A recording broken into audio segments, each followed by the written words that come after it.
Sports. We are Blackmore. We are Florida.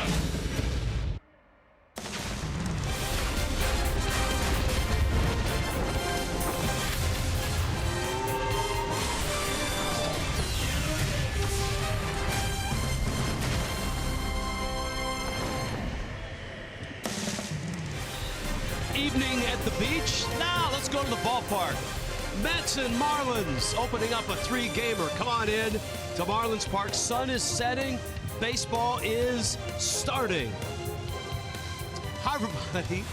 Rich Waltz along with Todd Hollingsworth. Welcome to a little baseball. It's Marlins, it's Mets. It's a great rivalry. And this year, it has been great baseball. It really has been. These two teams have gone at each other well. There's been lots of home runs, lots of offense, lots of what we've talked about in the game of baseball. Both these teams providing it. I'm excited to see this series once again. The directions of both of these teams from where the last they were when they saw each other has changed so much, yet is so eerily similar. That's a great point. And the Marlins had a day off yesterday. We've been gone for a day and a half, and a lot has happened since. The Marlins have traded Adeiny Echeverria to the Tampa Bay Rays.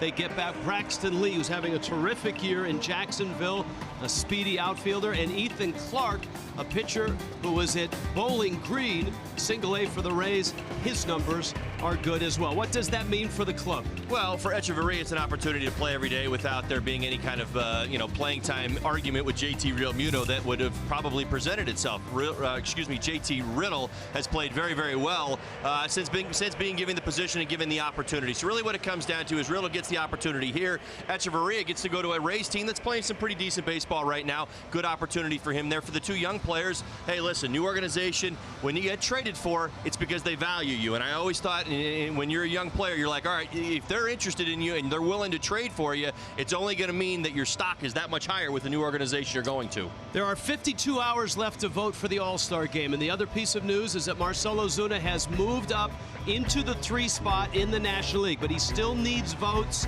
It closes midnight on Thursday night, but this is great news for Ozuna. And by the way, he faces a pitcher in Robert Gazelman tonight that he has done damage against. Yeah, 3 homers and 8 at-bats. He's had great numbers against him. Marcell Ozuna just needs to keep being Marcell Ozuna. That's what we've been saying all along. This hasn't been a comparison between Marcell Ozuna and everybody else in the National League. It's why isn't he starting for the National League? Why isn't his vote total high enough to be there? Because his numbers are. So he continues being Marcell Ozuna. I think he's got nothing to worry about. He's now on the national radar. He'll be Todd Hollingsworth tonight. I'll be Rich Waltz tonight. Marcell Ozuna will try to be, well, Marcell Ozuna. We got the pitching matchup. We've got the starting lineups in baseball, Marlins and Mets. More on this trade. Preston Wilson and Craig Minervini will dissect it. And guess what? Emails and tweets tonight, kids. So bring them on, and let's get this thing started.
shortstop here. Riddle ended the series with a walk-off homer. Let's walk off out to center field. Craig Minervini, Preston Wilson. Guys? All right, Rich, it was the big news in the off day yesterday for the Marlins, and for that matter, a big story around baseball. Adeiny Echeverria, longtime shortstop here, 4+ years. Quality pickup from the Toronto Blue Jays in that big trade a couple of years back for the Fish, traded to Tampa Bay. Marlins get 2 prospects. One will go to Double-A in Braxton Lee, the other Single-A Greensboro. Your thoughts? I thought Echeverria was going to be here for a while. Unfortunately, it didn't work out. He does have one of the top gloves in the National League as far as defense for a shortstop. He's one of those guys where if he ever figures it out and can become a viable hitter, just decent, doesn't have to hit 280, 260, he can help your team win championships. For right now, the rookie is JT Riddle taking over at shortstop. Some thoughts from him and on Echeverria's departure from the Fish. I had the best view of it, to be honest with you. Seeing all those plays that he made, and you know, you see a ball go up the hole, and I started to jog over to first base, like you know, he's probably not gonna get there, but I'm gonna get there just in case. And all of a sudden, he catches it, spins, throws, and it's right there. So for me, I'm gonna miss seeing that. That was you know, great teammate and great ball player. But you know, we wish him the best of luck, and he's gonna have a ton of success. Donnie talked to me and just said, you know, they have a lot of confidence in me as a player, and I feel like, you know, prove myself. I just want to keep proving myself and keep getting better every day. I know I can get better as a player, and that's what I'm going to do. I think Etch is a really good player. I think what we've seen from JT and what we know Miguel can do, I think you have that. Same thing. So, Preston, it has changed now dramatically for Riddle. No Echeverria now. It's his job. How does that change him? Well, you hope that now he's not worried about someone coming to take his position, so now he can relax and get back to playing ball the way he was the first couple months when he was here. Swung the bat, great defense. I think the schedule as far as all the games, no days off, started to catch up with him a little bit, and the league started adjusting. I think he'll be fine. All right, Miguel Rojas still a few weeks away from coming back. That will give the Marlins that coveted right-handed bat to play a lot of shortstop and also the other positions. But for now, it's all Riddle. D. Gordon is your backup shortstop, also a left-handed hitter. Game 1 of the 3-game series coming up on a Twitter Tuesday.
Marlins Park. Dan Straley towing the rubber. And for Dan, start number 16. Now an outstanding season so far for Dan Straley. Yeah, I'll make the argument. All-star worthy. I think he's right there. 15 starts, 5-4 record, 3.43 ERA. Particularly good here at Marlins Park. 2.17 ERA, 8 starts, 181 batting average against. Outstanding stuff. And the job tonight is cool down the Mets. That one is rocketed to right, down the line, and deep, off the foul pole. And Curtis Granderson has opened the night with a leadoff homer. Yeah, third this season, third leadoff home run. All 3 have come in the last 6 ball games. He is on fire right now. Huge month of June. The Mets are on fire as far as home runs. 47 this month. And that's a record, a Mets record for any month, any season. Fastball, 89 miles an hour out over the plate. Curtis Granderson ready to hit. Dayoff did nothing to his swing, ready to go. Keeps it fair to right, way up on the foul pole. 45th career leadoff home run. That's most among active ball players. Ian Kinsler has 44. Wow. Mano y mano right now. Wow. Ricky Henderson, the all-time leader. There's Drupal Cabrera at the plate. You got Yoenis Cespedes and Jay Bruce. We haven't even had time to set the Mets lineup. Hello, how are you, Rich? Haven't seen you today. Everything good? Good to see you, Todd. Ready to go here. Mets, Marlins, 3-game series. Cabrera's at second base. And no, he hasn't been traded yet. A line drive to Bohr. Justin has it. Here's the Mets lineup. You've seen Granderson go deep. You've met Cabrera. Say hello to Yoenis Cespedes. Jay Bruce in the cleanup spot. Lucas Duda's in first. Wilmer Flores is at third. Jose Reyes is slumping. You see the average at 191. Travis d'Arnaud hits 8th. And Robert Gazelman hits 9th.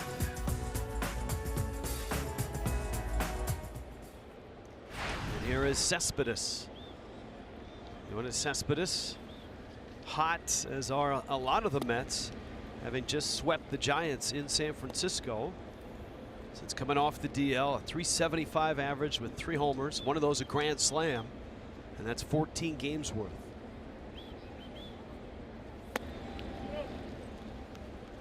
Home runs and offense have not been the issue for the Mets in the month of June. Pitching has got issues.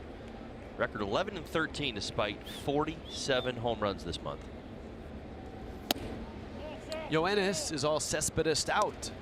He's got the Yoenis Cespedes arm guard, the Yoenis Cespedes shin guard, and not as much neon as he's used to wearing. Straley gets a strike. It's 3-1. Hamstring strain. That was the disabling injury. Chases. It's 3-2. Nice slider right there by Straley and a hitter's count. Good at this, particularly at home, and really here all first half. Making big pitches and sometimes hitters counts into the zone and out of the zone. Cespedes chasing. Another chase, another slider, and there's 2 outs.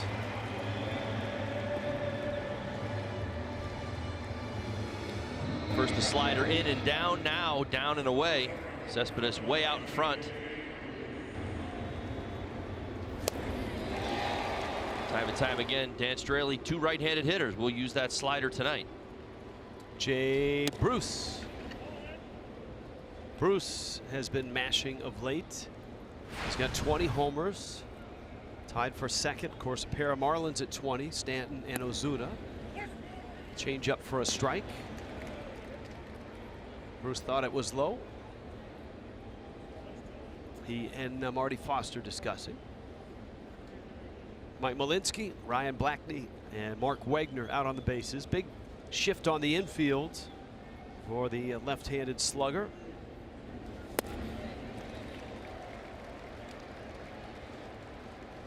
Marlins start that shift with Prado over on the third base side in case Bruce were to set down a bunt.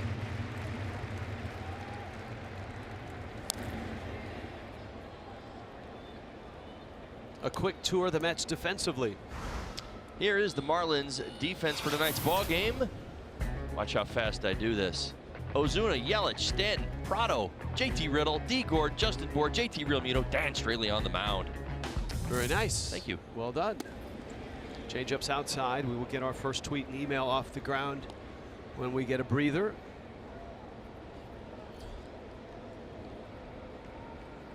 A lot to talk about. All-Star game, fantasy auction, Echeverria trade, Gordon to a knee, on to first. Well, after the blast by Granderson, Straley gets 3 outs. But the Mets are off to a 1-0 start.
Those cool Met Sox. He knocked one off the foul pole. And he's given New York a 1-0 lead. Here come the Fish against Robert Gsellman. Southwest brings you the lineup. D. Gordon, Giancarlo Stanton, Christian Yelich, Marcell Ozuna right now third in the voting for the National League All-Star game. Justin Bour, Martin Prado, JT Realmuto. JT Riddle hits 8th. Dan Straley hits 9th. Robert Gsellman on the mound for the Mets tonight. 6'4", 205 pounds. The 23-year-old is having a rough go of it. Familiar foe, that's right. 4th start against the Marlins. 6.14 ERA. Fastball fallout. The 2-seamer, the 4-seamer have let him down. 336 batting average against. 2-seamer, 4-seamer, 367. 8 home runs on those pitches. Ozuna, oh, by the way, has 3 homers against him. Just thought I'd let you all know. Tough road lately. Last 2 starts, 14 earned runs, 6 homers allowed. And oh, by the way, the first inning, yikes, 17 runs allowed this season.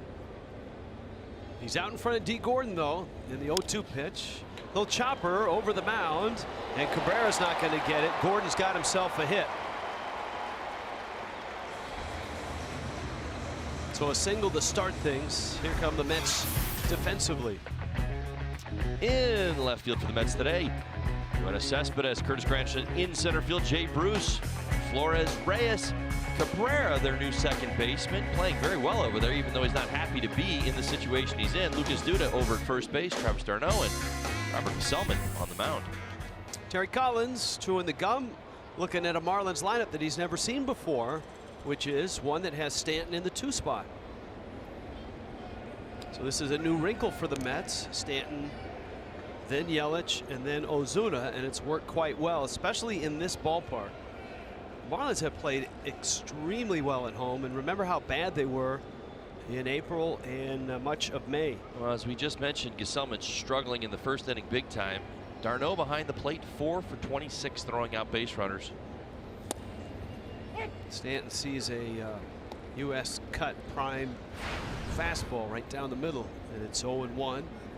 Marlins are 14-5 at home since they turned things around on the 26th of May. It's tied for the Dodgers for the most wins at home since then. And you know how hot the Dodgers have been. Every night it seems like Cody Bellinger's homering and the Dodgers are coming back from an unbelievable deficit. Stanton, of course, that's the other news. Stanton, after the ballgame on Sunday, announcing he's in the home run derby.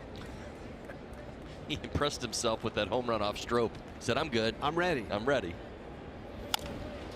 Chopper to third. Cabrera, that's close at second. Stanton safe at first. And Gordon is out. Flores to Cabrera. A long time to develop. Close play at second. Cabrera able to hold on to that throw. Marlins are not going to challenge. From that angle, we couldn't see when the foot arrived. Here's Yelich. We've got Ozuna behind him. Stanton now at first base. Yeah, that's right. Asdrubal Cabrera out at second base. He wasn't too pleased when he was assigned that job coming off the DL, but things have calmed down. He swung the bat well. His heart's in the right spot, and I got to admit, that's pretty impressive. Most players who openly and publicly express their displeasure of their current circumstances don't usually go 7 for their last 14 and make gold glove plays at second base. He's been handling himself like a pro.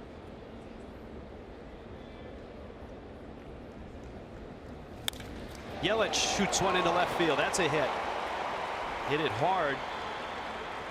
And that brings up Ozuna. And this obviously, as we pointed out from the outset, a good matchup coming up. Well, good to see Christian Yelich find that stroke once again. It's been a rough homestand. 2 for 17. Takes a two-seam fastball. We gave you the numbers already. Well above 300 from Gesellman.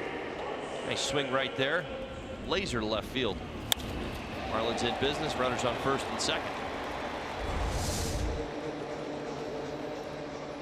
All right, here is Ozuna. For the last week, we've thrown up those numbers. The two guys that were ahead of him in the voting for the last outfield spot in the National League. Jason Hayward and Ben Zobrist. Both are on the DL. And if you add both their numbers up, they still don't add up to one Ozuna. Little tapper out in front of the mound. Darno a long way from home, just gets him at first base. Well, for those of you that have been voting, nice work. Ozuna is now in third with 2 full days of voting left, but he needs your help. He needs some more to get there and make it Thursday night, 11:59 Eastern time is when the ballots close. Well, and rightfully so. I'll give you a quick rundown. He's first in batting average amongst outfielders, second in homers, third in hits, RBIs, on-base percentage, slugging percentage. He's right where he's supposed to be. Top 3, putting up great numbers. Certainly wants to have a nice big series here versus the Mets to reinforce that. There is Justin Bour now. Bour with his 18 homers and 48 driven in. He's got 2 out there, but there's 2 outs. And Gesellman stays away. First base is open, but Martin Prado is on deck. Well, this is an interesting situation for Gesellman to be in. You see the 17 runs allowed in the first inning. Runners on second and third. RBI situation for Bour, who's been struggling a little bit. But he's talked about being more aggressive here of late.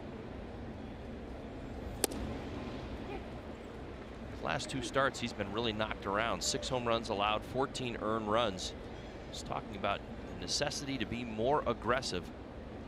Let's see if this is the spot he's talking about.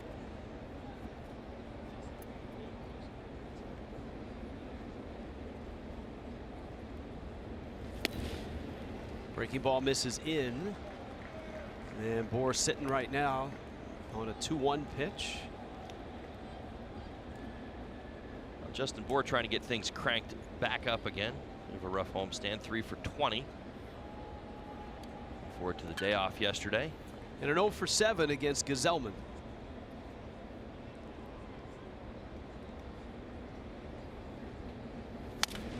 Busted bat, and he'll need new lumber for this 2-2 pitch.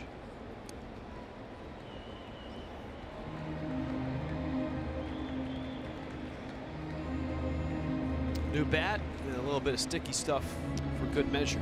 Well, and I think we've seen with these 2 pitches from Gesellman, you know, we broke down Justin Bour in that slider, the approach that John Lackey had used against him. You see how the game works up here at the big league level. Gesellman is attacking him the exact same way that John Lackey went at him.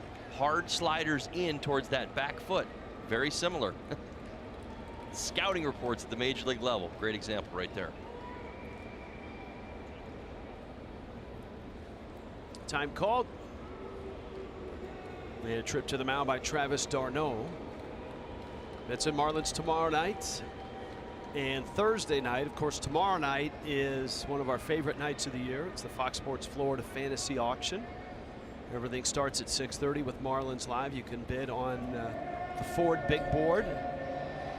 That's our theme tonight, is #baseball fantasy. We'll talk about some of the items. Grant Thornton mini board in play at game time as well tomorrow night. It's very cool. It's Todd Hollinsworth's first. He's all geeked up and ready to go. I am. Bring lots of energy drinks. What's he get? 3 and 2. Probably a slider in. Get the base open.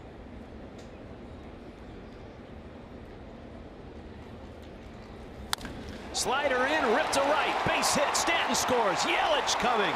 Bruce's throw is cut, 2-0, 2-1, Miami. Justin Bour must have heard you, he was on it. Well, Justin Bour thinking right along.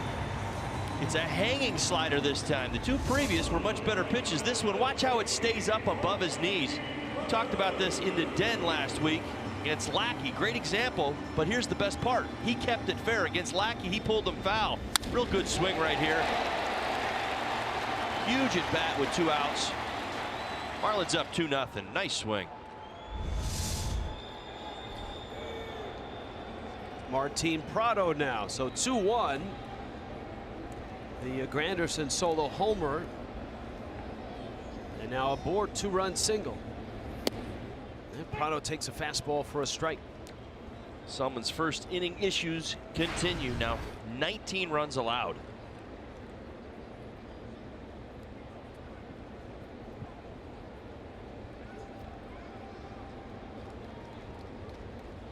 Prado obviously just back off the disabled list. And he admitted in the paper he's still ironing out his swing and that he's a long way from 100%. He's 2 for 10 on the homestand. One of those 2 was an enormous double. And the win over the Cubs, that was on Sunday, was a 2-run double. Miami won the ball game 4-2. Think about this homestand. The Marlins played the Nationals, nearly got no hit by Max Scherzer, but won 2 of 3. And then the Cubs, who are hot, were here. The Marlins split with the Cubs, and here are the Mets, and the Mets are hot, having just swept the Giants in San Francisco. Well, this Marlins team has really shown a resiliency. Some bad losses in there, some high-scoring affairs. Ability to bounce back the following day, put it in the rearview mirror, say whatever happened yesterday. Let's go out and play a baseball game. And the interesting thing in a lot of these instances, and we've been raving about how good the offense has been over the last 3 or 4 weeks, the pitching has been particularly good in a few of those victories, including that bullpen. Prado's going to get a 3-1 pitch from Gazelman. And he drills that one. It's in the corner. How fast can Justin Bour run? Remember that Cespedes in the corner, and Freddie will send him. Big fella coming home, and he scores. 3-1 Miami. Martin Prado, another RBI double.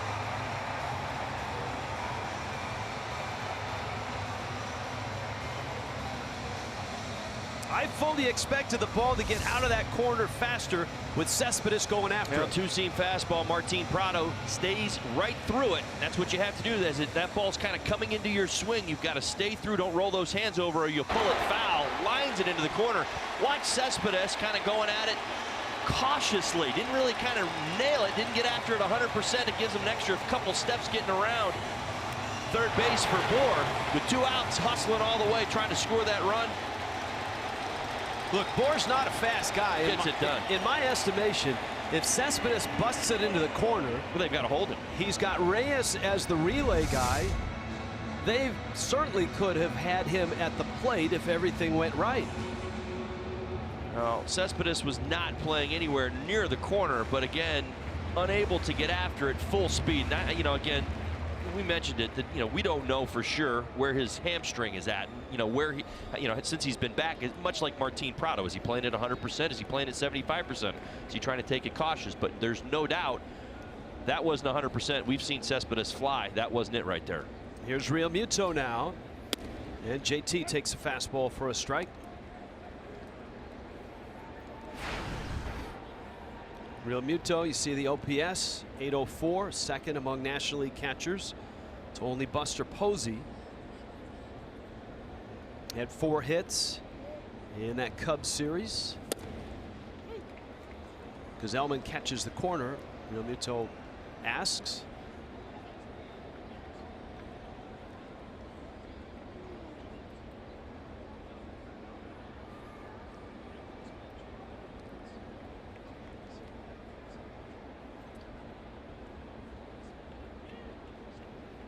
Oh, 2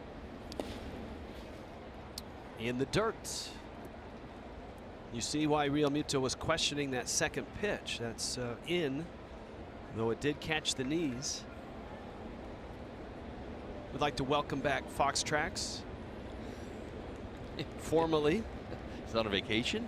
Well, the little light's on now. We love the little light. Shows you that last pitch. And JT swings and misses. Gesellman ends the inning, but not before Miami does some damage. 3 runs on 4 hits. And when we get back, hashtag baseball fantasy. We start our emails and tweets, and we do it with Jessica Blaylock.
Prado, and Miami's off to a 3-1 start against the Mets. Dan Straley gets Lucas Duda, Wilmer Flores, and Jose Reyes. Rich Waltz, Todd Hollinsworth. Jessica Blaylock will join us momentarily. Emails and tweets upcoming. Duda, healthy, back. 13 homers, driven in 29. Having a nice road trip, hitting 300, 4 doubles and a homer. You see that slugging percentage, mid 500s. It's about everybody on this trip. That's good stuff. Yeah. For the Mets to have this guy back.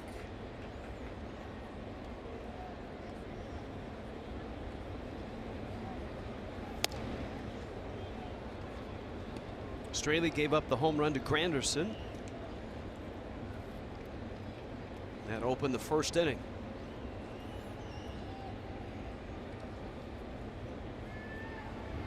All right, before we get into the fantasy stuff, here's the first tweet of the night. Miami Sports Minute wants to know, for you, how does a clubhouse respond to a trade like this midseason? It seems like the wrong message to send. Well, little floater out in left, and Ozuna's there. Nicely done. And he makes the Marcell catch. Ozuna. Yep. Tough question. I'm sure in the clubhouse there are people that are particularly close to Adeiny Echeverria, that are his close personal friends, his best friends in the clubhouse. Now, for them, it's going to be tough. It's not going to feel good. But again, life goes on. You realize this at the major league level, and in baseball, guys get traded, things happen, free agency, all sorts of stuff. DFA, guys get designated. For everybody else as a unit, you know, JT Riddle's their teammate, and they're going to fully support him as well. This is not one against the other. This is just an opportunity for both. let's just think about it for a second. If it was reversed and JT was going somewhere else at the major league level to play, and Denny was coming back and he was the starting shortstop, you'd think the same thing for JT Riddle. So I mean, you have to think along those lines. You're happy that the players involved are coveted, number one, but number two, are going to get an opportunity to play every day. Both of them. 1-1 pitch pulled foul. I think about what Don Mattingly said on Marlins Live when he was talking about Echeverria and Riddle. And I think the trade doesn't happen if the Marlins don't have Miguel Rojas coming off the disabled list in about 2 weeks. Well, I don't know for a fact, and I'm certainly not going to play it this way, as far as the perfect tandem. But remember this, JT Riddle's left-handed. JT's Riddle is left-handed. He's played fairly well. Obviously, he's in a little bit of a mini slump here coming into this ball game tonight. But Rojas is right-handed, and it allows a flexibility with your roster that's a little bit different than having Etch, who's right-handed, and Rojas, who's right-handed. Then it becomes a little bit more competitive in that, you know, playing the matchups. You're like, okay, well, I've got two right-handers, so now maybe I'm moving one to a different spot, or you just do it differently. Having a lefty and a righty might have as well been a part of this, in my opinion. 2 balls, 2 strikes.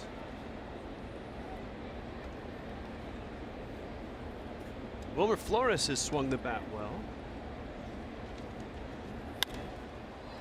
Though he pops that one up, Bohr to the rail, and it's out of play. Flores, since May 1st, 329 average. He's got multi-hit games his last 3. So there's a lot of good stuff here for the Mets offensively. There's a lot of good stuff for the Marlins offensively.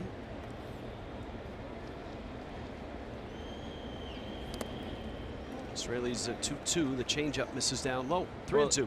The interesting thing is whose offense, or you know, both offenses in great shape, whose pitching's in better shape, and I think that's probably what we're going to find out here in this series.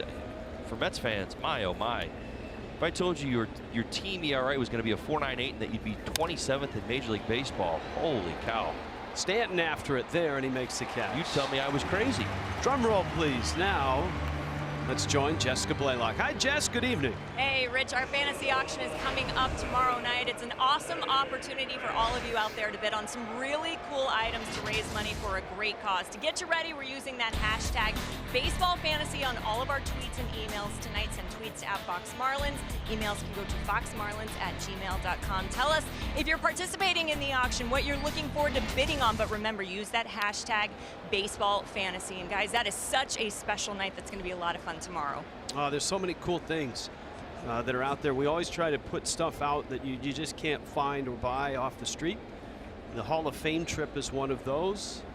You get the VIP tour down in the basement, the white glove, get to pull on, and the Lou Gehrig glove and the Babe Ruth bat. We'll talk about that as the night goes along. Reyes, a fly ball out. Straley, a 1-2-3 second.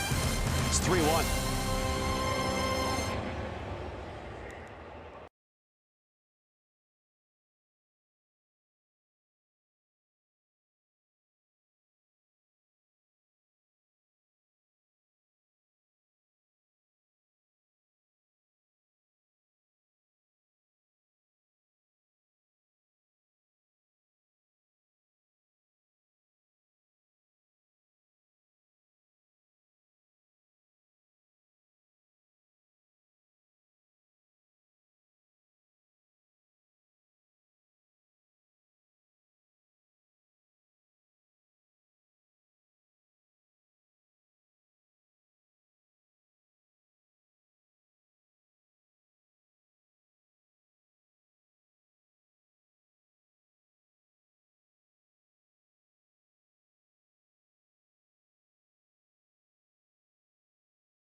12th annual. It starts at 6:30. Our Joseph Gormley painting, that solemn moment of the D. Gordon home run. If you can't make it to the All-Star this year, hey, All-Star trip next year is available. Behind the scenes at the Hall of Fame where nobody gets to go. You can go there. That's very, very cool. And remember this great commercial for Majestic. It's Giancarlo Stanton with a young artist painting the skyline of Miami, the My City, My Town. Stanton getting all up in it. Well, that piece of art is available for you to purchase tomorrow night as JT Riddle drops down a bunt. Nicely done. Will it stay fair? Oh! Wilmer Flores had one shot, and that was to let it go and see if it went foul. And my goodness, it just took a left turn at the wrong time. This is a fair ball for 89 feet. How does it not hit the outside edge of third base? Goodness. Count 0-1 to Riddle. Dan Straley and D. Gordon coming up. So that giant Majestic painting that is featured on the commercials, Stanton was able to get that sent here, and he's donated it to our auction. Nice. He has signed it, and it will be on display here tomorrow night, and you can bid on it. As well, the entire outfit that he wore during the filming of that and during the painting, and it's got paint on it, that is included. Very cool. Yes, very cool indeed. There's a huge Giancarlo Stanton fan out there that would be very interested in purchasing that. It is. It's huge. I mean, it's big, and it would be awesome in your if you've got a baseball den. The demo den would be nice, but I don't know that we have the funds. I don't think that's why he gave it to us. No, it's no. By the way, our demo den's been taken over for the All-Star game. That's true. They're already camped out in there. Riddle is out, and that brings up Straley. That D. Gordon painting will be awesome as well. Joseph Gormley has done incredible work for the auction over the last 3 years. And that's the moment, of course, Gordon, emotional as he rounded the bases with that dramatic and really sorrowful home run that awful night. The night after Jose Fernandez passed away. It was against the Mets.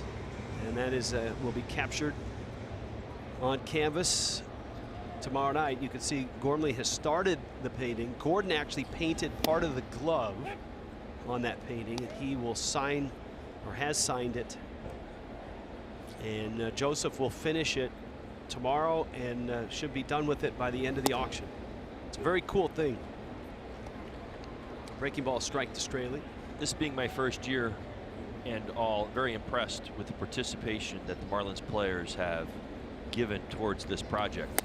Very, very impressive. It's having played for a few different organizations, you don't always get this kind of input. Well, that's it. You know, the cool part was when I go down and talk to guys about doing stuff, all I have to do is say, hey, the auction's coming up, and they know right away, because you're right about the participation, whether it is, you know, the pledge packs are a great example.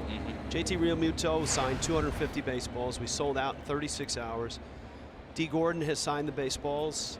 Giancarlo Stanton has signed the baseballs. Stanton volunteered to do it. We had the other day against the Cubs in the middle of the game, Anthony Rizzo's father, Parkland zone. yes, sent up a World Series ball. It's one of the actual balls from the World Series with Anthony's signature on it, a signature picture, and a Rizzo bobblehead. He said, hey, I think you can use that. And so we threw it in the super duper pledge pack. So people know it's the 12th time we've done this. Gordon bunting pushes it foul. And I can remember that the first one was in 2006. We raised like $13,000, and we thought we killed it.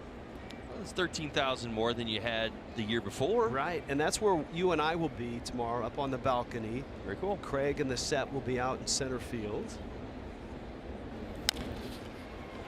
Chopper, Cabrera on to first in time, and Gazelman settles in the second. 3-1 Miami.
authority of the Miami Marlins.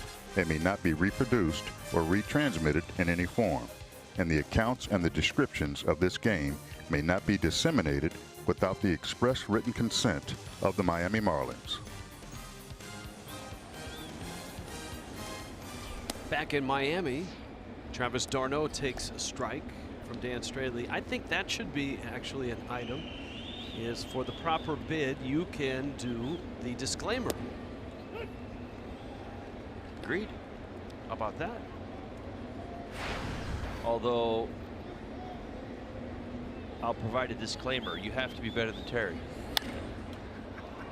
If you can't do it better than Terry, you're out. Or we can have Terry do the voicemail. Your answering machine. Well, I'm sure Terry wouldn't mind doing that for all of South Florida. Just start having him do all sorts of great things.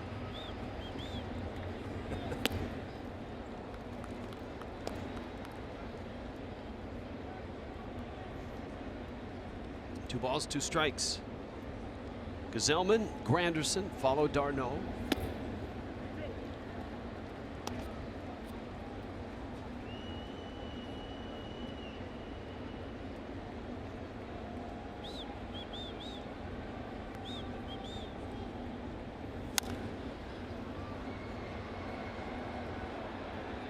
We had this email last week and Janet has sent it back. I wrote to you guys a couple weeks ago. First of all, I want to say how nicely dressed Todd is. Nice haircut, she says. Before Ozuna takes the field, first time in the game, he leans down and draws a line and writes something on the player side of the baseline. What does he write? Bouncer to short. Riddle on to first. Thanks in advance. JDF 16. This is before the game.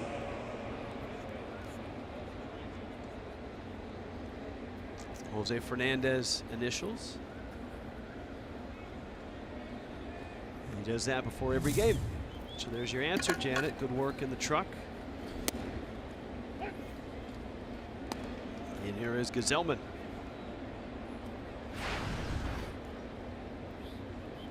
We'll take your angry emails. We'll take your funny emails. We'll take your goofy tweets. Whatever you got, send them.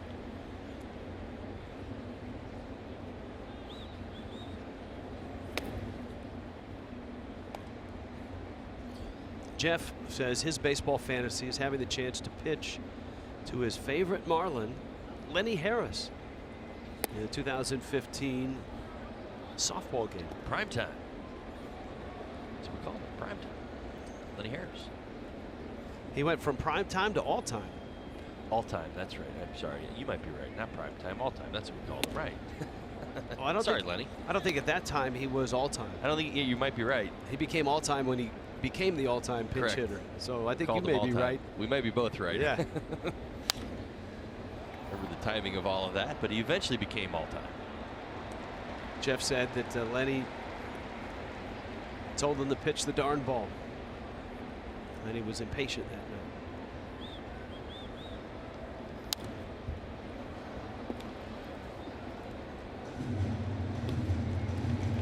Michael wants to know, what are your thoughts on Major League Baseball discussing a pitcher's clock, and are the players asking for an electronic strike zone? Heard any players say they want an electronic strike zone? Well, I think that there are some. For me, I know, matter of fact, I know there are some, not everybody. As far as the clock is concerned, I'm not a big fan of that idea. That one from Gazelman right into center field. 9-pitch at bat right there. So he picks up his 3rd hit of the season. Granderson up. Fish Family Loyalty Program give you a chance to take batting practice on the field, throw out a first pitch. One of a kind bucket list stuff. Join the Fish Family by becoming a Marlins season ticket holder. Learn more at marlins.com/fishfamily.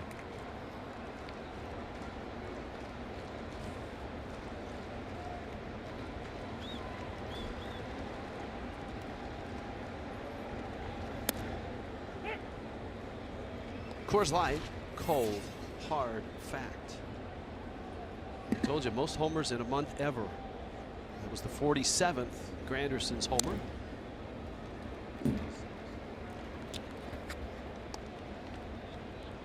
There you go.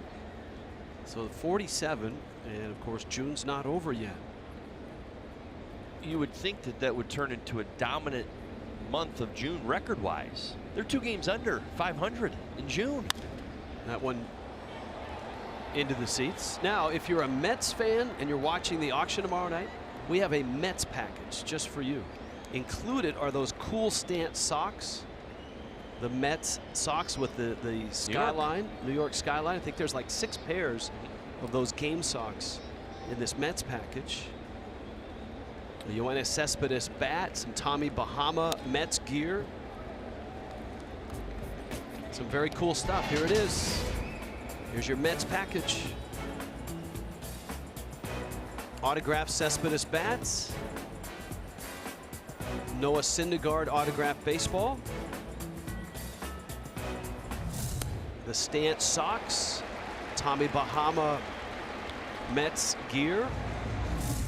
There it is. Look at that. Tommy Bahama. It's got the road gray.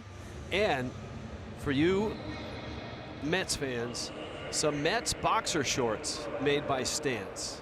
There's the Tommy Bahama Mets t-shirt. And I'm told by my producer, John Solser, that Stance makes awesome boxers. So now we know that Solz is a boxer guy, not a brief guy. Well, the next question is, how does he know? Oh, he's sporting them. Not the Mets version. The Marlins? The Star Wars version. That's very true. That makes more sense. I feel confident that that is a true statement. As big a Star Wars geek as he is. As Drupal Cabrera's up. Pop up. And it's out of play. Smell the Bat. It's not Smell the Glove, which was a Spinal Tap album. But Smell the Bat. Hitters do that. They want to hear or smell, excuse me. A little burn. Yeah, they burn wood. That was a Ted Williams question that he used to ask a lot of hitters. You can, especially Ash. Foul a ball off and it kind of skids across, leaves a mark. A burn. Liner in the corner. Ozuna to dig it out. Remember, that's Gazelman running. He gets to third, and the Mets are set up with 2 outs on a double by Asdrubal Cabrera. A huge difference right there with Marcell Ozuna hustling into the corner, able to cut it off before it gets to the wall. 2-seam fastball. Asdrubal Cabrera. Stay inside, line it to left. Here comes Marcell Ozuna, cuts it off before it gets to the wall. He doesn't have to wait for the ricochet off the wall. He takes control, gets there, cuts it off. Selman unable to score, and Straley able to get out of this inning. He can get this out. Nicely done by Marcell Ozuna. And the dangerous Cespedes is up, and the Mets are a swing away from tying this ball game. Met fans are starting to stir. That usually riles up the Marlin fans. It's one of the great things about Mets Marlins in this ballpark. 3 consecutive sliders now. If you go back to Yoenis Cespedes' first at bat, last 2 pitches, he was ahead 3-1. Straley went at him. 2 sliders, able to strike him out. First pitch here, another slider.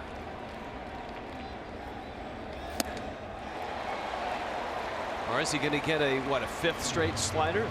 Cespedes has come up with no contact on the pitch. Has swung, actually took the first one, has swung at the next 3.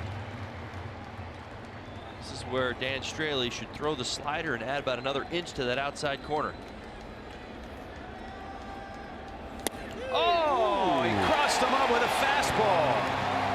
And I think Cespedes was right on the same page as you, Todd Hollinsworth. Thinking slider, gets a fastball. Job well done.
Jeep. Get great deals on the Jeep lineup at the Jeep Spring Clearance events.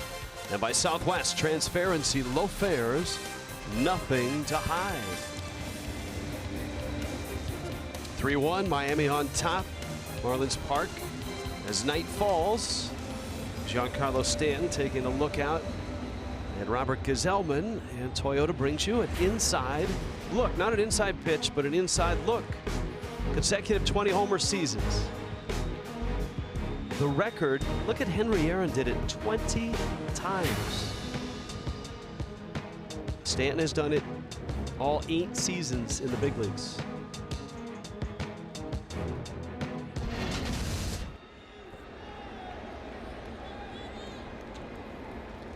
And he leads it off with Christian Yelich and Marcell Ozuna to follow.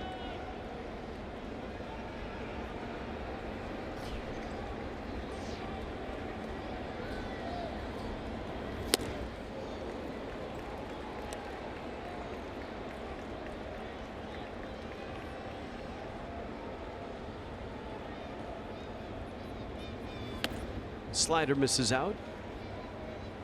Travis tweets Rich, you had gotten so good at rolling the R's in Echevarria. Yesterday was a sad day in Marlins history.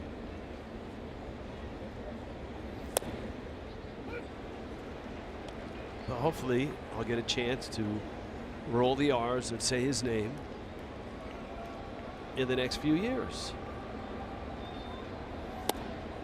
Pitch is in. Gazelman trying to crowd Stanton.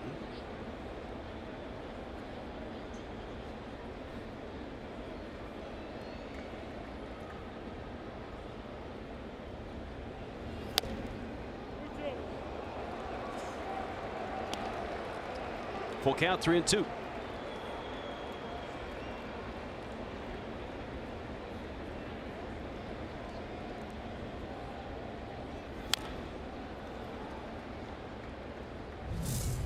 All right, here's the company that he now keeps, and look at the names on there. That's first 8 seasons in a career. DiMaggio, Williams, Kiner, Matthews, Frank Robinson, Eddie Murray, Strawberry, Pujols, Teixeira. Swing and a miss. Slider. Someone did a little back and forth there throughout the at-bat. 2-seam fastballs inside, sliders away. Back to the slider on the 3-2 pitch. Carlos Stanton just a little bit below it. On time. Just underneath. Yelich, a line drive single to left. A breaking ball for a strike. Jairo's tweet. You guys haven't read my emails or tweets since 2010. I ain't mad though. I apologize. Well, you haven't been here that long, so that's why I'm apologizing. You're not culpable. I've been here for a couple months. Jairo keeps sending them. I put it on my shoulders. You can blame me. The funnier the better. The more interesting the better.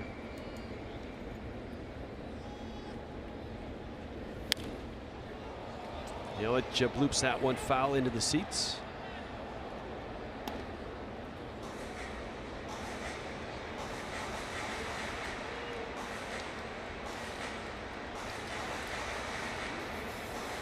Tomasio wants us to explain OPS for those that don't know.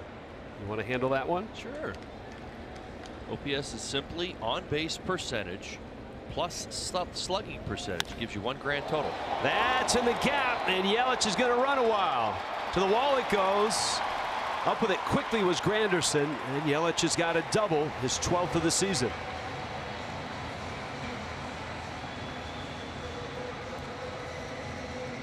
Real impressive swing here from Christian Yelich. This ball gets deep, almost beats him. Watch how quick he fires those hands in. So much so that he kind of has to let his top hand go just to continue through the swing, and still drives it off the center field wall. That's impressive. Guarding away, 2 strikes, 2-seam fastball, 93. Able to defend. Good start to the series for Christian Yelich. All right, here is Ozuna. So explain what the importance of OPS is. Well, it's just an easier way of understanding. I think it's been around for a few years.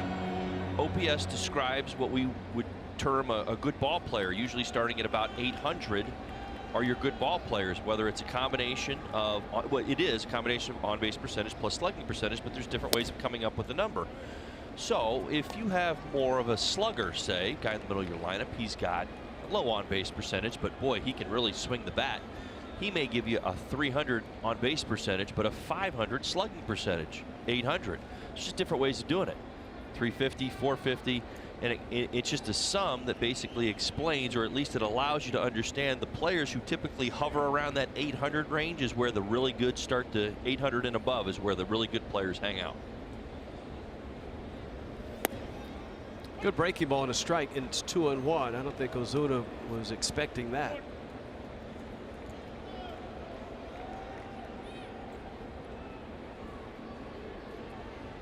The best OPS in baseball right now is Aaron Judge, 1.136. And there's Ozuna at 9.55. That's very, very healthy. Yes, it is. That, I think, is like 9th in all of Major League Baseball. Great combination of on-base percentage plus slugging. Aaron Judge dominating both categories as well.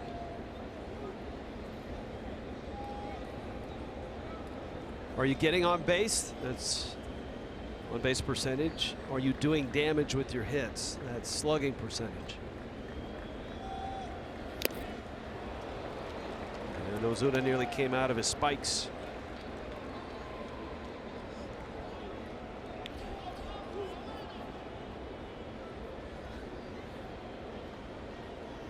With this homestand, Ozuna he's had a couple home runs on the homestand, but he struggled with some breaking balls just above his hands, much like the one you witnessed last pitch, the 3-1 pitch. Swing and a miss. That's been Gazelman's best pitch tonight. Before Justin Bour gets comfortable, let's check in with Craig Minervini. Thank you, Rich. We're going to talk a little Justin Bour, because the Marlins' production at first base has been outstanding this year. Let's put it in some team perspective.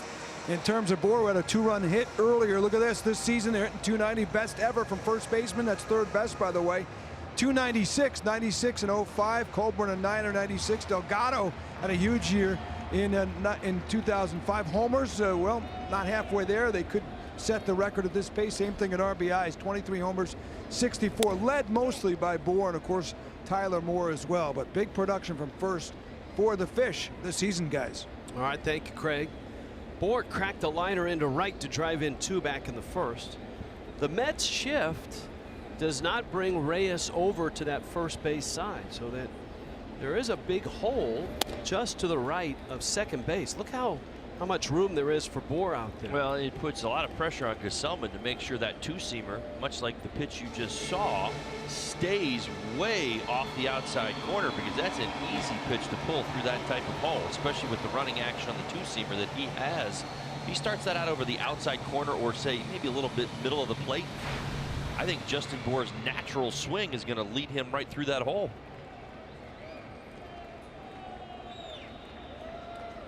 Yelich with great speed is at second.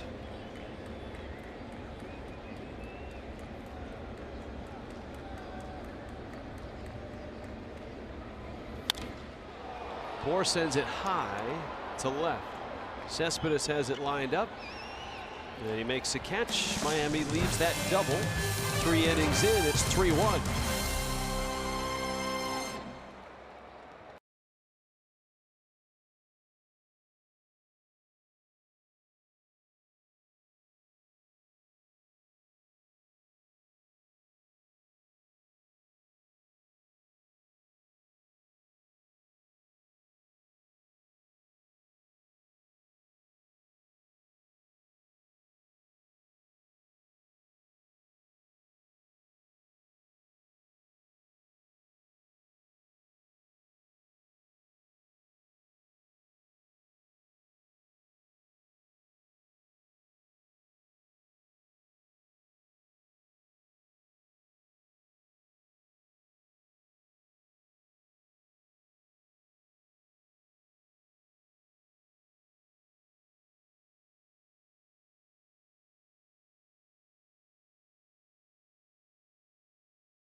tomorrow night, 6:30 start, kids. You can check it out online right now. Go to marlins.com/fantasy, and they've got all the very cool stuff from the big board, brought to you by Ford, to the little board, brought to you by Grant Thornton. So check it out online. You can bid at home on the phone line. We have a star-studded group of phone operators as well. Rich Schwaltz, along with Todd Hollinsworth. Now, can I touch this? Hold on. One of the items that we have, I bought the last pledge pack. We sold them out, 250 of them, thanks to JT Real Muto, and thanks to you guys that have certainly contributed and made those donations. That was really cool. But I bought the last one, and it's turned into my super duper pledge pack. And I'm adding stuff as we go. We have some really cool stuff. The Rizzo stuff, the Stance socks for Mother's Day, Father's Day, and Memorial Day. We have a Mike Trout ball, a Paul Goldschmidt ball. Look at this. This is a Marcell Ozuna. Don't drop this, Rich. Look how gorgeous this is. It is. That's why I wanted to touch it, but you're like, no, don't touch it. Don't touch You this. can't touch the new bat. Don't do it. Don't do it. It is. I want to put that in my house. Look at how cool. Here, you can hold it. There you Thanks. That's awesome. I can't get over how nice these bats are these days. Holy cow. All right, it's going great on a bat like this. It's got to be like $100. Well, it's priceless. That's why it's going into the super duper pledge right. No, pack I tomorrow. just meant, not before the autough, and you know what I'm getting at. Come on. And that's all-star Marcell Ozuna to you. That's pal. exactly right. Swing and a miss. All right, here's another really cool thing. Remember when we were in Seattle and they had the big night for Ichiro? Mm-hmm. They had a double bobblehead of Ichiro as a Mariner, Ichiro as a Marlin. See that on top of his Mariner head? That is Ichiro's signature. So Ichiro has signed one of these rare bobbleheads. That goes in the super duper pledge pack as well. And that is a really cool bobblehead. You see how unique it is, and I mean, those just aren't out there. I mean, even the two of them together, signed.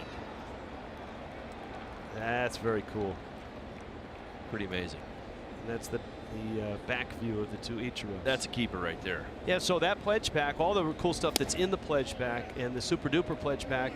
We've got the Ozuna bats, the Ichiro double bobblehead. I've got some all-star caps too. I'm going to put the all-star starter cap that the Marlin all-star will wear in the game, and the BP cap and home run derby cap.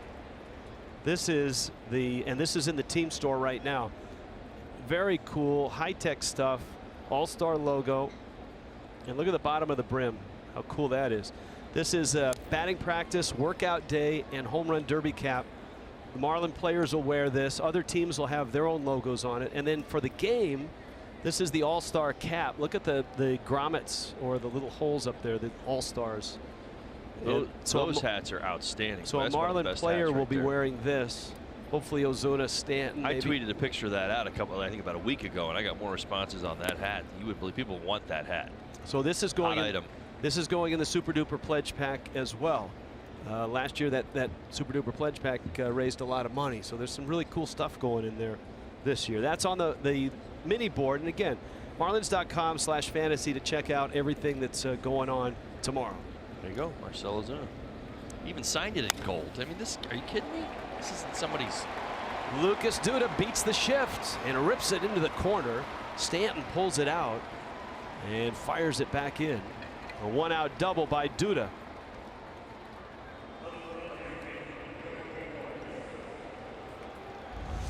#16th double on the season, two-seam fastball. Inside corner, Lucas Duda fires the hands through and rips it over Justin Bour's head and down into the corner.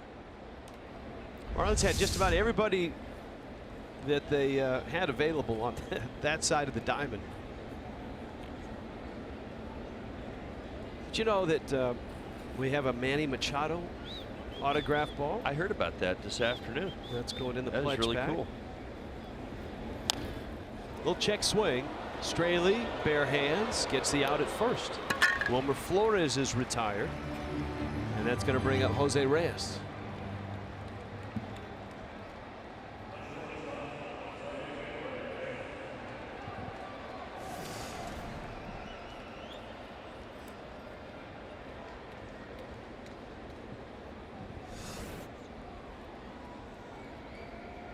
Reyes slumping, his average under 200.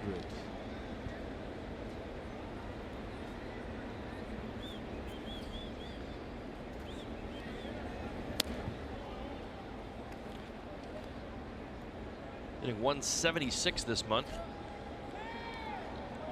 Somebody's played particularly well here at Marlins Park. Walked into today's game, 319 career batting average here. Of course, this was his home park in 2012. Straley misses away. It's 2-0. Curtis Granderson homer in the first, and that's it for the Mets.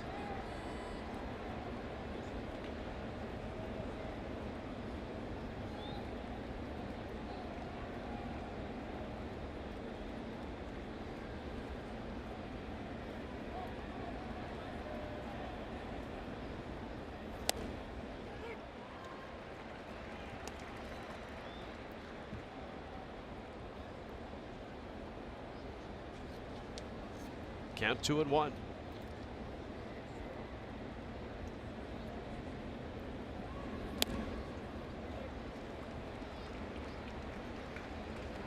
Wonder where Michael Conforto is. Hit by a pitch on Sunday, his left hand. Matt Moore on the mound to leave the game. Would have guessed that at some point you would see him in this series if he's good to go. Day off yesterday. Had to leave that game on Sunday, though. All 4 to Reyes.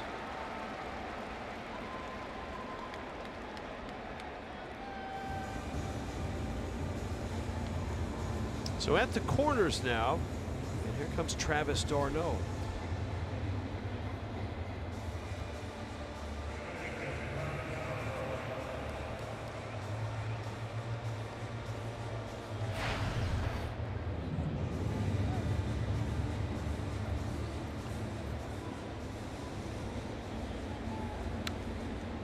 d'Arnaud grounded to short his first time up.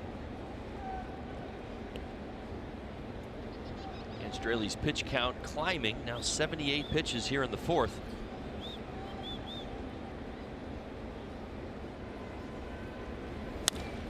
Into center field, the Mets have a run. Travis d'Arnaud with a 2-out single. Lucas Duda comes across, and it's now 3-2 Miami. d'Arnaud's going to pick on a first pitch slider. It's not nearly the depth of other sliders in the ball game tonight. It's more of the get me over variety. d'Arnaud able to stay on it and drive it back through the middle with 2 outs. But the deficit to 1. Now remember, Gesellman had an impressive first at bat, 9 pitches. Ended up picking up a single, his own 3rd hit. His first at bat. So Dan Straley needs to be careful here. Little tapper, Straley off his glove. Gordon to first, out at first. He's out at first, the inning's over. Gesellman has pulled a hamstring, it looks like. He slams his helmet down, he's holding his back leg. The Mets are reviewing the play, and they may have lost their starting pitcher. All right, let's take a look at everything here. Dan Straley gets the thumb of his glove on it. It slows it down. D. Gordon comes in, bare hands, desperation, just fires to Justin Bour, who gets it. He's way out. Gesellman comes up short because he pulled his hamstring. His strides, watch 2 strides before first base. He would have beat it out. He's going to have to leave this ball game. Wow. The Mets have had a lot of injuries in their rotation to begin with, and now Gesellman gingerly down the stairs and into the clubhouse. If Straley fields this, Gesellman probably doesn't put it into gear, and this doesn't happen.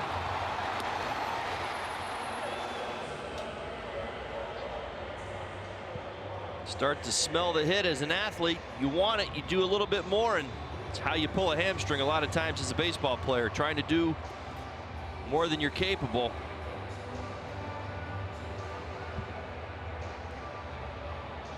And so whom the Mets will bring out to throw here.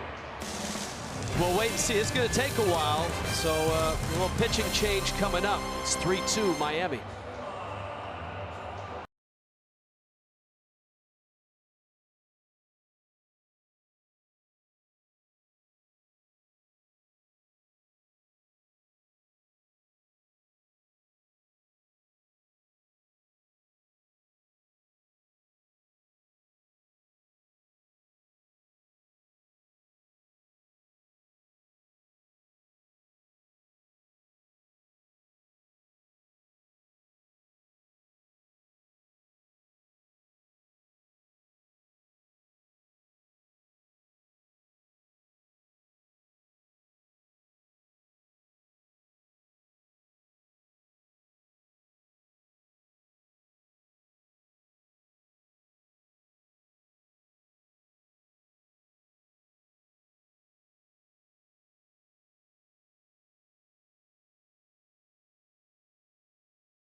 Time for the final push when it comes to all-star voting, and a guy like Marcell Ozuna, not only deserving of your vote, but he needs it as well. So be sure to go to marlins.com/vote to make your selections for this year's Midsummer Classic. Just a reminder, you can vote up to 35 times, 5 times a day, but voting ends this Thursday, June 29th at midnight. So be sure to vote as soon as you can. Guys. All right, Jessica, thanks. And you can vote right now. Give Marcell Ozuna that push that he needs to stay in the starting lineup. Here's the National League leaders right now. Ozuna narrowly in 3rd place with Jason Hayward right behind him. Ben Zobrist right behind him. Giancarlo Stanton is actually 6th, which I think bodes well for him too, because the player vote will fill in the first line of reserves, and I'll bet you Stanton is that close in the players vote as well. Zimmerman and Murphy on the right side, Cozart and Bryant. That's a tight race at short for Cozart. Posey, clear-cut catcher, no question about that. Online voting ends Thursday night. Let's look at the American League. What do you like about this roster? Well, I like the outfield. I don't think Mike Trout's going to ultimately be there. The surgery on his thumb, so that's probably not going to happen. You're going to see a replacement there, but Springer's having a fantastic season. Aaron Judge, who's to argue that? My goodness gracious. Sano, Correa, Altuve, Hosmer, guys are all having very, very good seasons. Even Nelson Cruz there in the DH spot. Sal Perez, over 2 million votes. Giancarlo Stanton announcing on Sunday that he will defend his crown. It sounds like Aaron Judge is in. At least he has been invited. I don't think he is officially accepted. I think we all know what's going to happen. We have this a tweet from Peter in his emails and tweets tonight. He wants to know, why hasn't Ozuna been invited to the Home Run Derby? What is this travesty? Exclamation point. Well, look, you never know. Let's get him on the All-Star team first and then worry about the Derby second. We need to prioritize this conversation.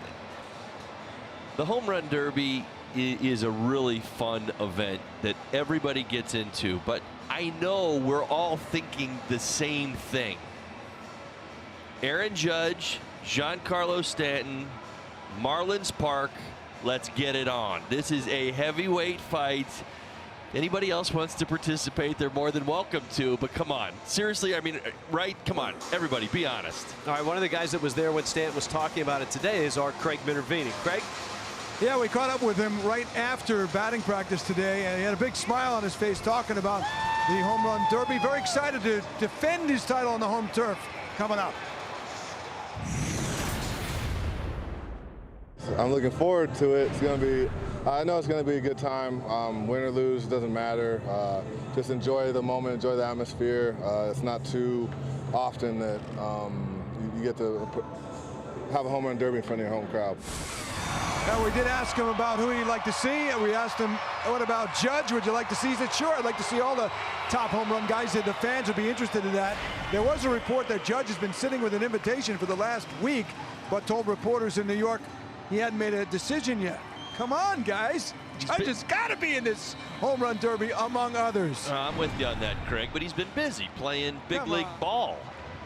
Just agree. He's a rookie, unless Major League Baseball is trying to stir it up a little bit. Great for the talk shows. Well, sure it is. A little drama, no doubt. I think he'll be there. All right, Craig, thank you. Paul Sewald comes in. Robert Gazelman is out.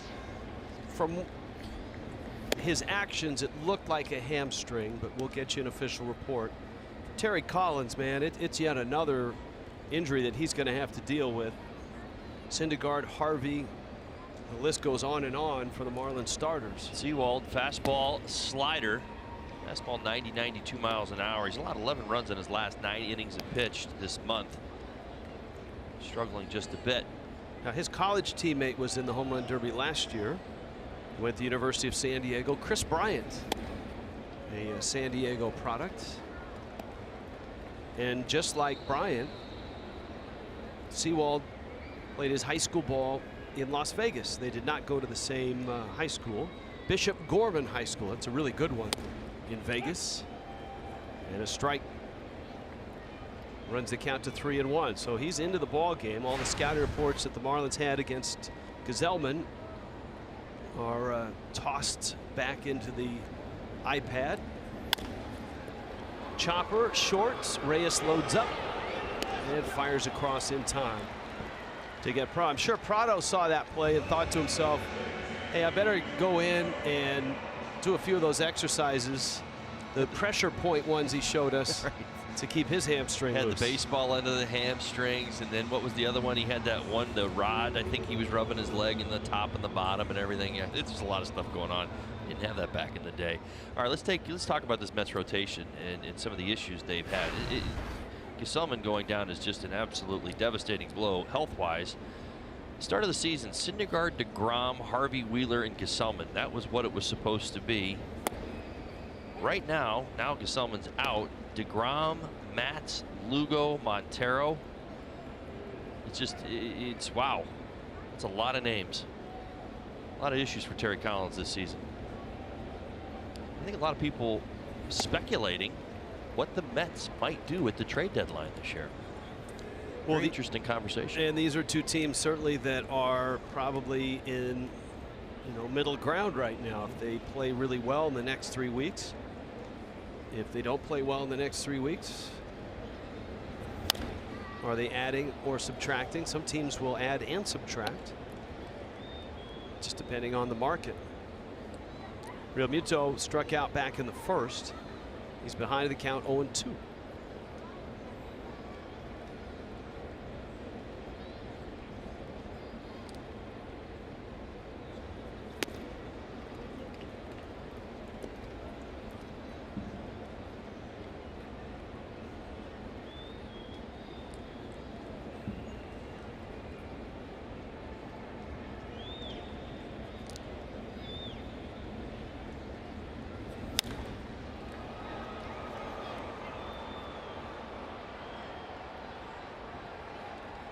Cabrera makes the catch and Real Muto pops out.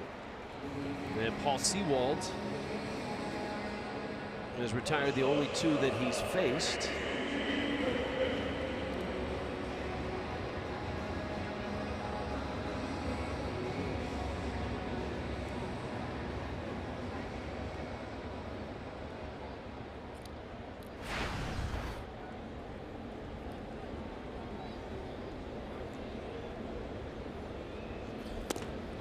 See, sometimes you get a tweet or an email and they just don't get it.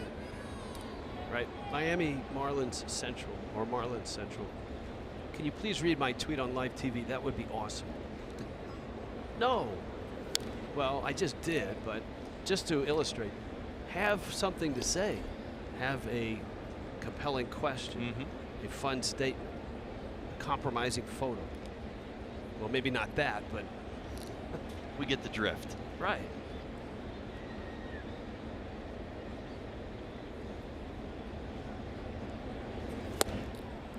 Quite honestly, that's one of the challenges when we went from just emails into Twitter, is with the character limit on Twitter, oftentimes it just became declarative sentences instead of thought out questions.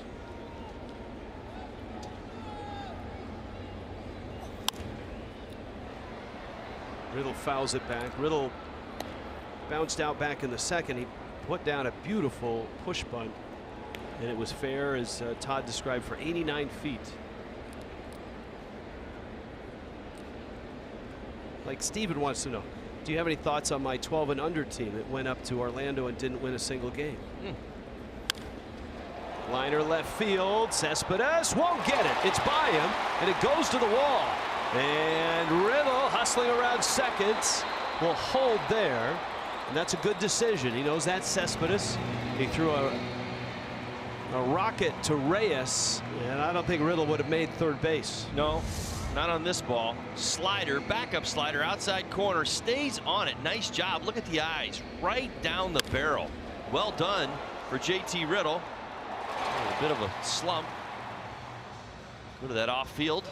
Even with 2 strikes, able to get it past the chasing Cespedes. Does a nice job of reading this. It's in front of him the entire way, and also does a nice job of getting back. Watch a lot of base runners give up right there. Lucas Duda put himself in position to backpick right there. JT Riddle on his game, though.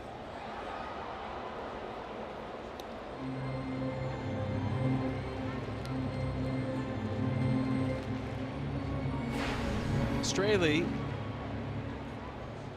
who's had a somewhat forlorn season at the plate, in a position to do some damage if he can get a hold of one. He shorts the bunt, takes down low. In his career, Dan Straley is now 2 for 81. I'm going to attempt to break that down. Swing hard and hope.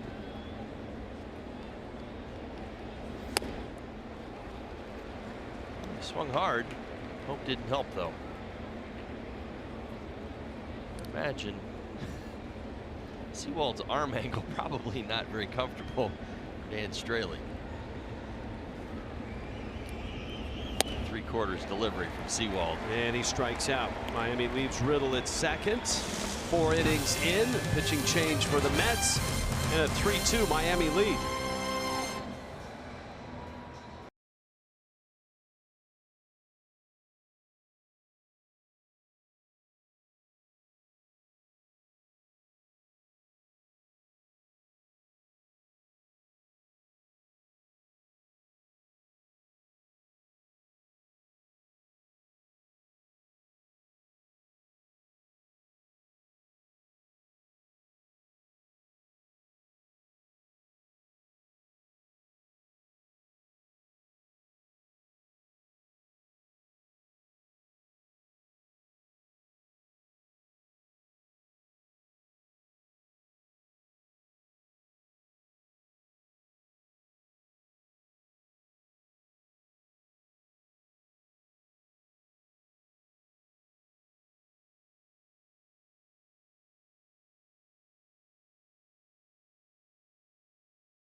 Great deals on the Jeep lineup of the Jeep Spring Clearance events.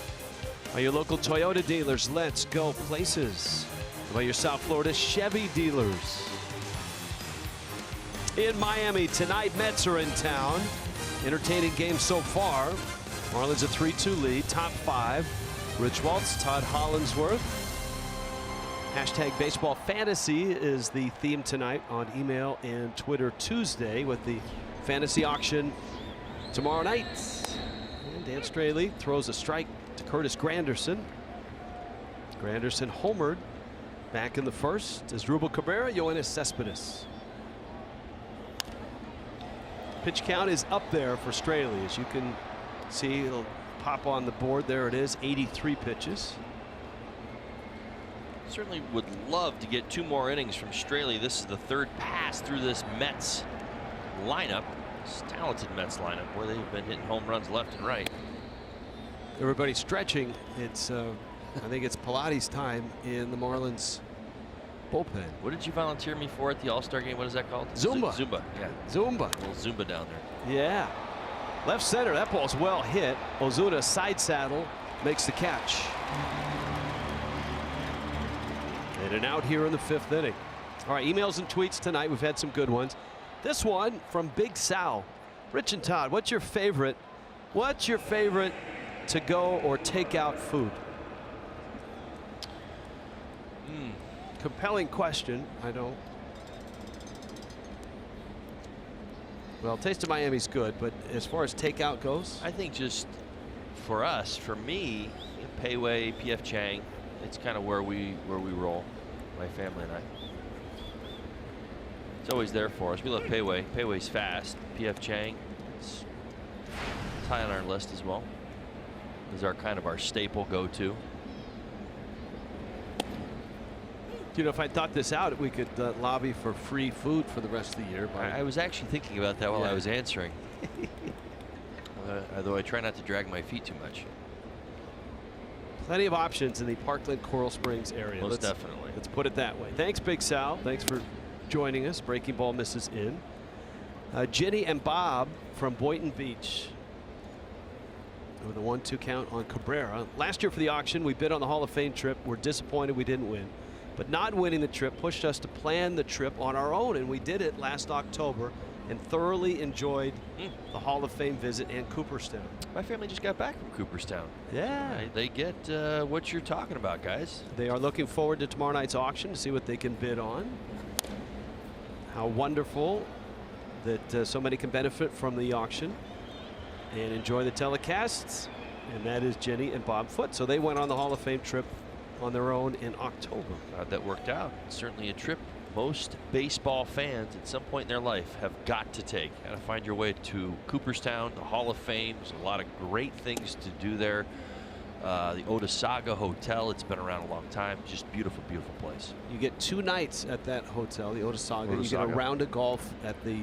It's right there. That great course where all the Hall of Famers play. It's right on. It's right at the hotel, I believe. I'm not sure which green it is, but the green to one of the holes is the backyard to the Otesaga. Jeff Idelson, who runs the Hall of Fame, is our buddy. There's Otesaga. Incredible. 2 nights there.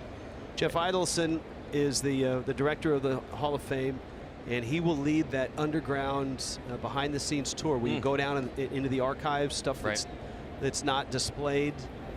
I mean, you can hold Babe Ruth's bat. That seems to be the big, of all the people that go in that behind-the-scenes tour, and you can't get that unless you have, you know, the special blessing of Jeff Idelson. Right. Babe Ruth's bat seems to be the one that people want to hold, and you have to put the white gloves on and all that. It's an amazing understanding. I mean, because it's such a big piece, a big bat. I mean, you watch, the players today, and you look back to how the game was played back then. Having done it myself, it's amazing because none of the rest of us could swing the bat that he did. Board to the bag. Straley has 2 outs here in the 5th. Yeah, so that is one of the really cool things that we're able to offer that you can't get anywhere.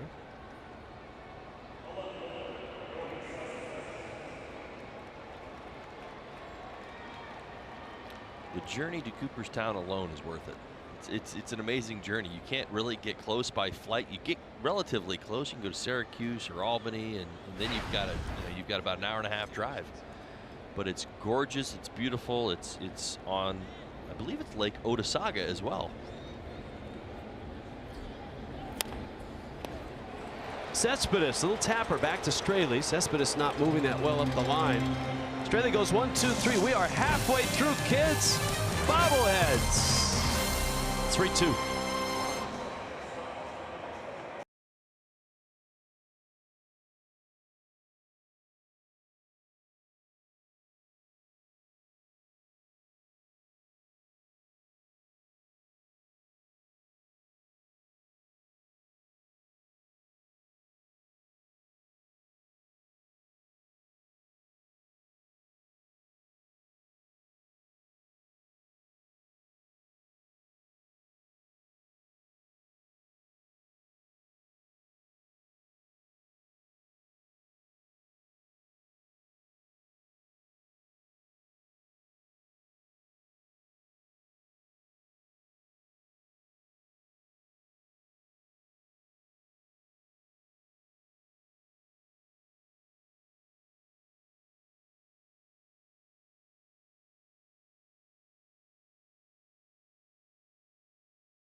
On Fox, biggest stars here at Marlins Park.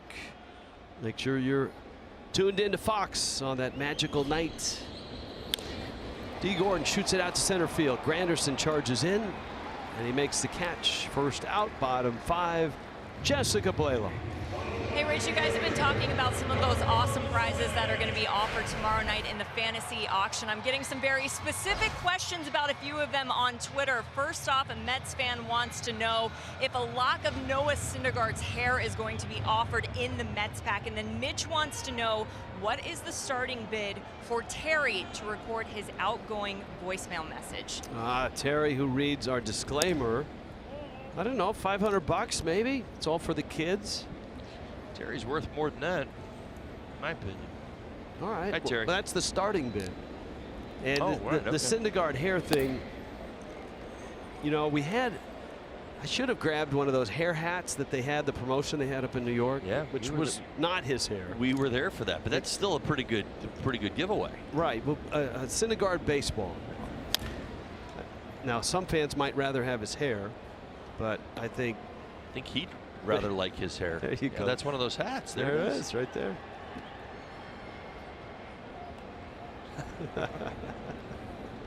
Takes it home, he combs it. And then puts it up on a little shelf until the Mets come back to town. Fastball misses into Stanton. First time that he's faced Paul Sewald. And if you're asking, why is Paul Sewald pitching? Robert Gazelman pitched 3 innings and then injured himself running down to first base. Stanton takes in, and it's 3-2. He's bounced to a fielder's choice, scored a run, and then struck out.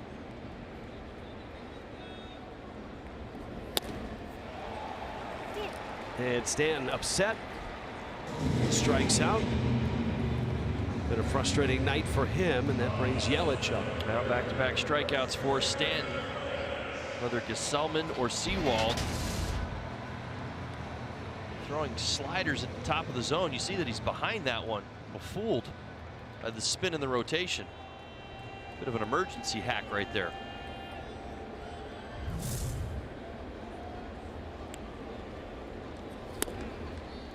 This is from Evelyn in St. Cloud. I wish there was a way to raffle some item or items rather than auction everything in order to give fans of limited financial resources a chance to help or win something cool. Can someone in the front office think of a way to implement this before next year? That's actually been talked about, Evelyn, and you know, apologies we don't have it for this year. The pledge packs were one way to do it. They were a $175 donation. And we sold out of those. We sold 250 of those and did it over the course of 2 nights. We did it last week in leading up to the event. There were lots of cool stuff in there. JT Real Muto was our pledge pack ambassador. But yeah, that's on the drawing board of finding a small way that everybody could contribute. Hopefully we'll have that by next year.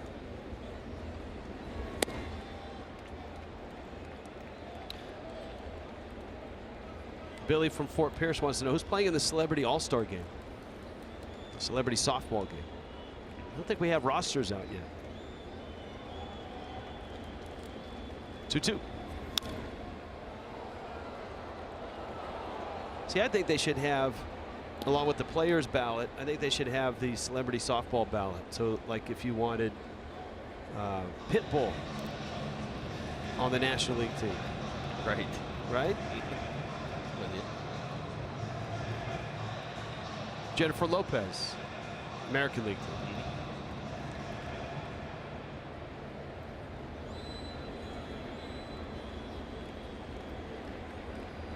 team. 2-2 to Yelich.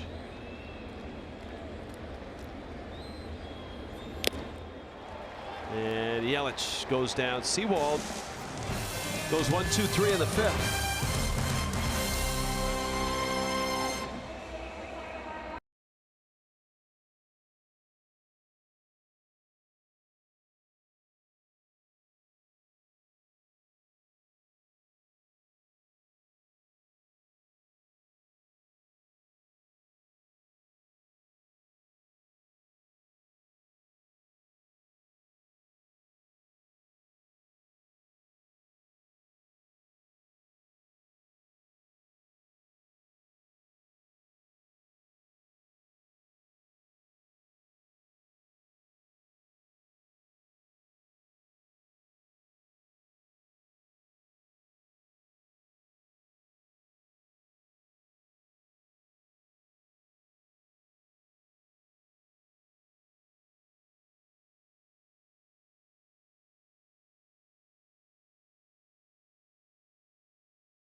The best communications director in all the zoos in the world, Ron McGill, Zoo Miami, is here. Throughout the first pitch, a basketball player, and you caught the plate, Ron. I was there, you know, and I was so scared about that. That's a lot further than it looks. When you're looking at it on television, or even from the stands, when you get out on the mound, that's a lot further. And, you know, I'm pushing down 60 now, and I'm thinking, I just want to get there because I've seen some disasters. Yes. But what a huge honor it was to be out there. You're more of an inside game guy in basketball. Exactly. More at inside, working down in the paint, not that long 66 feet to the plate. You were at Marlins Fan Fest as well, and a couple of the Marlins, I think it was Tom Kohler, Justin Bohr came out, and they had a snake. And what kind of snake was that? Well, it's a huge Burmese python. It's about a 14-foot albino Burmese python. And I got to tell you something. I got to hand it to those guys. They handle that snake pretty well. Justin's a big animal guy. He came up to me when I threw the first pitch, you know, and he's looking forward to coming out to the zoo. So he's a great animal guy. They handle the animals well. It was a real pleasure. And that's actually a docile. That snake is friendly. Yeah, I wouldn't bring something that's going to bite you. We've raised it since it hatched out of an egg, and we use it as an ambassador animal at the zoo. What is new at Zoo Miami these days? What's going on? on? Well, we just opened a huge Florida Everglades exhibit. You know, you can see everything from swimming on a tube with crocodiles, swimming down another tube with otters. We got alligators, we got Florida panthers, we got bears, we got otters, all kinds of stuff going on there. And, you know, there's always something happening different all the time. There's a lot of animals getting ready to give birth, a lot of new babies coming out there. So I suggest you stop by. And Ron got a chance to do the famous, we all remember the show growing up, Mutual of Omaha's Wild Kingdom, and you actually worked with Jim Fowler. I did get to work with Jim Fowler. You know, he was my hero. When I was 6, I watched him on television. He was the reason I do what I do today, and I got to do a documentary with him just recently. He's now 86 years old, and he's just an incredible inspiration for me. Listen, Craig, I'm working with my childhood hero in Wild Kingdom. I'm coming out here, getting on the mound, throwing the first pitch for the Miami Marlins. Who can ask for anything more? I'm living this dream, this fantasy that as a kid, you just pinch yourself. And you got his great family here too. Everybody's related. Everybody's here. It's just great, especially my grandnephew. You know, Leo is 2 years old, and this kid is so fascinated with the Marlins. He's obsessed with the Marlins. He saw Billy, and you would have thought he saw Santa Claus. It was the most incredible thing ever, and that's the greatest thing about baseball. When you can get kids like that at that age and passionate about it coming out here. You see this kid, he's just glued on it. He's like, my God, Billy, and I gave him the ball, and so there he is. That's the man. That's Leo. The guy, he's all there, man. He's the best. Ron, you are the best. Thank you for visiting us in a few minutes. And he's trying to get Billy for an exhibit for a month or two. We'll see if that works out. Back to you guys. He is terrific. I mean, he's a star in his own right. If you hear him on Dan Le Batard's show with Stu Gatz, Ron McGill is one of the best guests. Whenever he's on, I think a lot of people tune in just to hear him. And a big baseball fan. It's great to see. Arlen Garcia is in. So it's 3-2 Miami. It's the 6th inning, and if the Marlins are going to win this game, the bullpen needs to pitch well, and the Fish, in all likelihood, are going to need to add a run or two. Remember, this is a Mets team that just swept the Giants in San Francisco and scored a lot of runs doing that. And have been hitting a lot of long balls, 11 over the last week, 47 in the month of June. Asking a lot of the bullpen tonight. Dan Straley, solid outing, 5 innings, 4 strikeouts, 1 walk. Couple earned runs. Granderson home run start the game. Spot to get Garcia. Lefty's only hitting 188 against him. Lucas Duda doubled and scored in the 4th. Mets got a run in the 1st on a Granderson homer. Travis d'Arnaud single scored Duda in the 4th.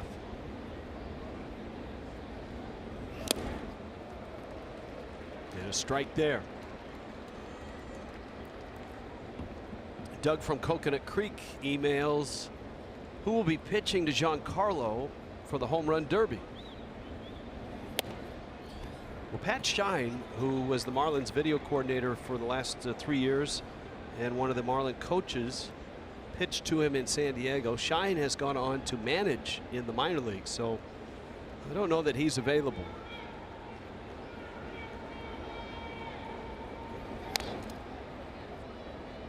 Freddie Gonzalez would be one guy. I'd volunteer Freddie.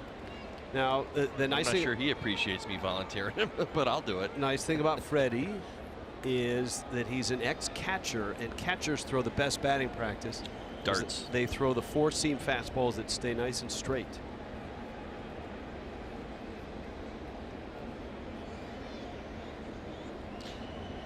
I'd volunteer my services, but I have a feeling I'd get tired. It's a lot of pressure. Yeah, I don't think I'd want to keep going. It's that actually is a lot of pressure on that pitcher. That's exactly. Well, and you watch guys will take their time. All right, speaking of surrendering home runs, Geico brings you this. On this date in 2010, Jamie Moyer gave up number 506 to pass Robin Roberts for the career record. He would end at 522. Of course, Moyer pitched until he was 77 and was 25 years in the big leagues for him. Garcia's going to exit here after losing Duda. Nick Wickren comes in out of Miami's pen.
July 7th through the 11th, you can visit All-Star Fan Fest. It's an interactive baseball theme park. Tickets and more information at allstargame.com.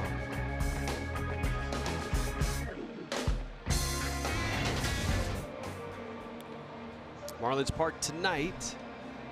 Pitching change here. Marlins got 5 innings out of Dan Straley. Mets were able to push his pitch count up, and that essentially has knocked him out of the ball game. Straley would leave the game with 94 pitches. Here's Whitgren with 1 out, runner at first, and a right-handed bat, Wilmer Flores. Mixing and matching here in the 6th. Whitgren, the right-hander, into the ball game. His runner on first in Duda. Flores and Reyes, the switch hitter, up next.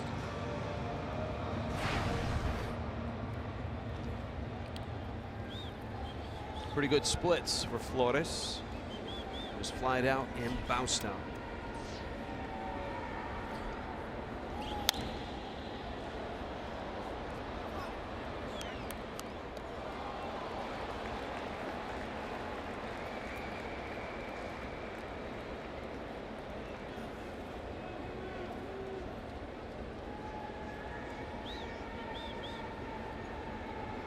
A 1.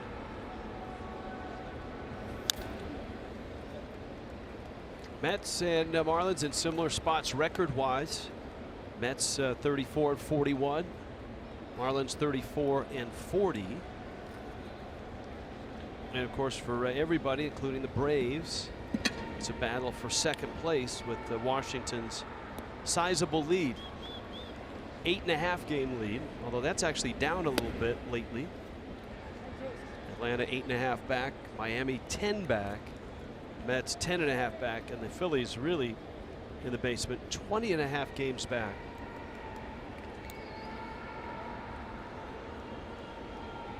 And 27 games under.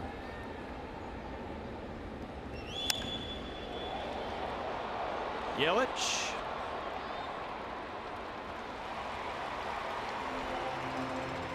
And there's 2 out. Good pitch by Whitgren. Fastball in on the hands of Flores.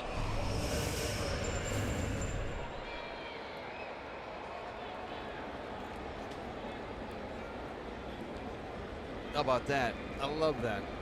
Yoenis Cespedes not only will send in his bid, but he has sent in his bat. That is his bid. Yeah, an autographed Cespedes bat in the Mets package tomorrow night. Reyes to Noah Syndergaard.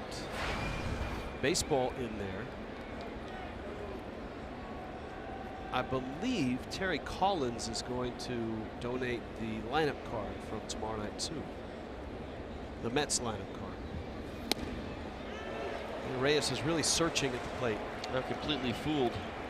2 pitches by Whitgren. First a slider in. That fastball.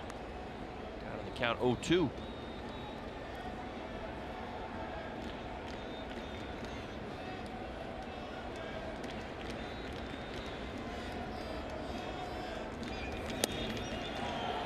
Denise has this tweet. My husband and I are debating if Jessica was an athlete, and if so, which sport did she play? I know she's a runner, and a voracious one. She runs everywhere.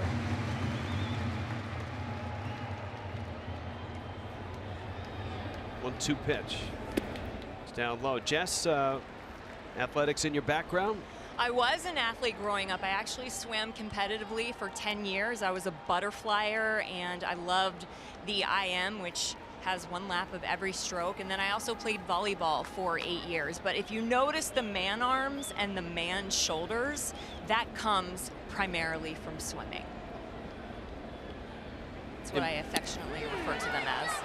Impressive pitch, impressive background. And Nick Whitgren finishes the Mets and strands a runner in the 6th. Still 3-2 Fish.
By T-Mobile, Marcell Ozuna has leapt 2 spots. He's currently in the starting outfield, but he needs votes. You can go there. You can vote 5 times per day. Marlins.com/vote. Nice to see Ricky Nolasco get off the skid. Beat the Dodgers 5-0, and Buster Posey, a rare win for the Giants as they beat the Rockies 9-2. And all of a sudden, the Rockies, who were the bee's knees, have lost 6 in a row. Well, still 15 games over 500. It tells you how hot they've been all first half. What has Paul Sewald done that Robert Gazelman was unable to do, because the Marlins haven't had any luck, and this is inning 3 for Sewald? I think the Marlins have really struggled with his arm angle, that 3/4 arm angle. He's incorporated a good changeup. You see the sweeping slider right there. A lot of check swings, those half swings that you see, which tells you there's some hesitation in the Marlins and what they're seeing. You see multiple check swings from hitters, not the ones that always get called, just the ones where the hands are kind of coming forward. That's in part because they're not picking up the baseball particularly well. New York, Oklahoma fan tweets in, watching from Oklahoma City. Mets need to sell, get some younger guys. Math doesn't add up for the postseason. Reyes fires over to first. Ozuna's 0 for 3 tonight. Justin Bohr, Martin Prado will follow. Miami Sports Minute chimes in again. My wife wants to share that her baseball fantasy is, I know what you're thinking, it's the end of the baseball season for his wife. That's her baseball fantasy. He watches a lot of baseball. Here is Bohr now. 2-run single and a fly ball out.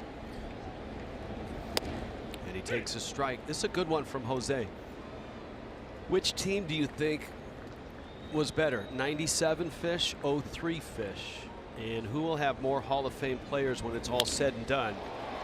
Lined into center field. Second hit for Bohr. Good to see him get going. He's 2 for 3 with 2 RBIs. All right, 97 in 2003. Who's going to have more Hall of Fame players from either team? Now, Pudge goes in this year. He was the starting catcher in 03.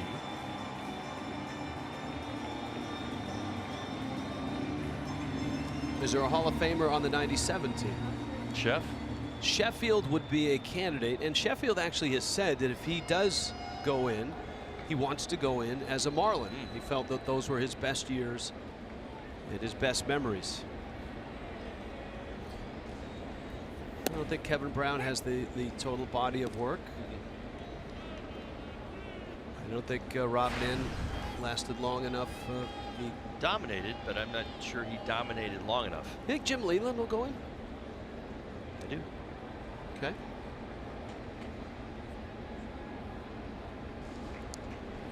Look, I know he's won a world championship and he's been to World Series, and he had the great run with the Pirates.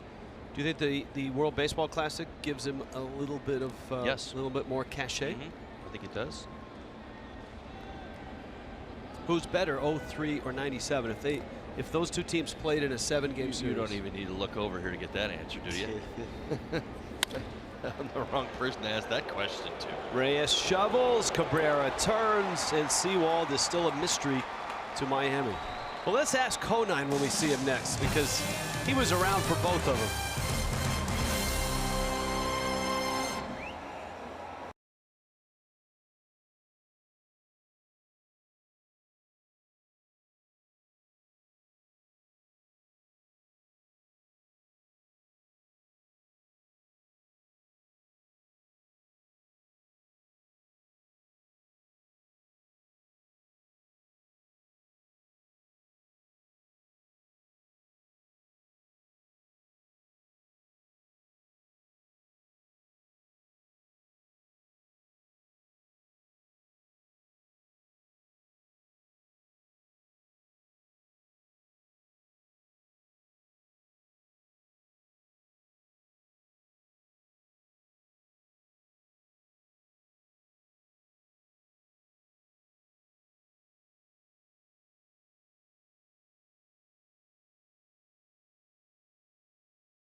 3-2 game in the 7th inning. You just heard the guys talking about Jeff Conine. Well, as it turns out, today is Mr. Marlin's birthday. He's getting a lot of birthday love on Twitter. That includes this tweet from Matt, who not only wanted to wish Niner a happy birthday, but thanked him for giving his son his first autograph 2 years ago. Hashtag class act. Well, we agree. Happy, happy birthday to Jeff Conine. Guys. Indeed. Happy birthday to Mr. Marlin. Look at everybody in there, all on their phones. There's a couple Hall of Famers. Andre Dawson, Tony Perez. Now, we were answering the question, a twofold question, 03 versus 97, who would win? There's Kyle Bearclaw. And how many Hall of Famers, when it's all said and done, will come from either team? And during the break, you rightfully so brought up Miguel Cabrera's name from 03. You think Josh Beckett has enough of a resume? It's hard with pitchers now to, it used to be 300 wins, but now that's no longer the benchmark. It's your total ERA, it's your... I think there's probably a deeper, broader question with all of that, and I don't know if we're going to see it, you know, with the game the way it is today and moving forward, especially with the pitchers. Sometimes we identify players with particular teams, much like Chef saying he wanted to come in with the Marlins. Like a lot of players today have these incredible 20-year careers and incredible numbers for long periods of time, but we have a hard time identifying them. Like what fan base is going to, you know, rally around and support, you know, the cause? That ball's hit pretty well to left field. Back goes Ozuna at the wall, and it's gone. And Travis d'Arnaud has tied this game. Kyle Bearclaw touched for a long ball, and we said it about 2-3 innings ago. Once Dan Straley was out, that the Marlins bullpen either had to be perfect or Miami's going to have to come up with a run or two. And right now it's 3-3. d'Arnaud pounces on a fastball, beats it to the spot. Mets have been homering now 48 in the month of June. Shouldn't be surprised. 16 home runs on the season, 81 solo for the Mets.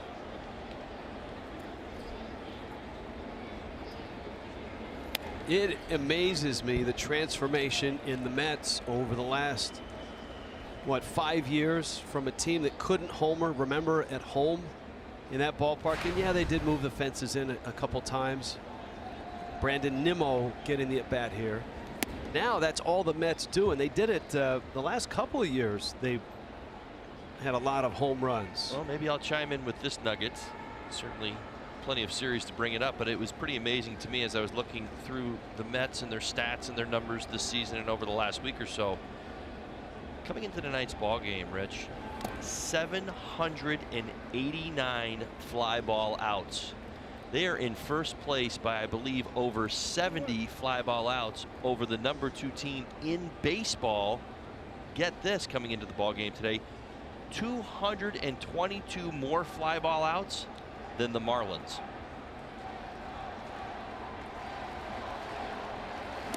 So either it's taught, it's preached, it's talked about, or collectively they're all doing a lot of the same thing, which is swinging for the fences.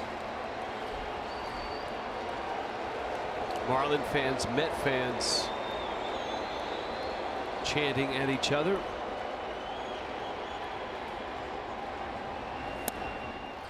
And Brandon Nimmo works a walk, and Bearclaw gave up the home run to d'Arnaud. Now gets the top of the order. Granderson, Asdrubal Cabrera, and Cespedes. Bearclaw, those interesting splits, owns a 1 ERA on the road, 5.51 here at Marlins Park this year.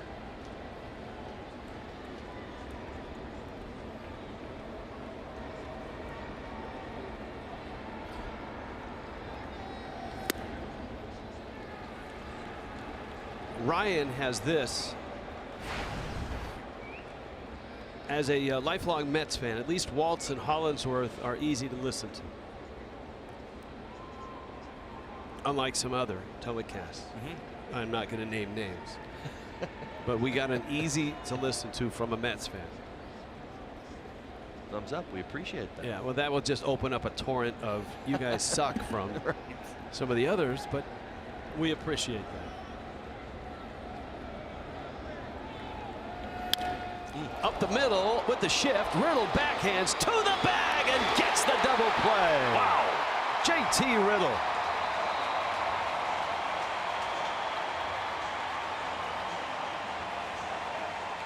Brilliantly done by JT Riddle. Smash back up the middle. One hop, secures the baseball down to the ground, back up. Enough to get to second base, get the out, and get the throw off. How about this? We're going to be seeing that one later tonight.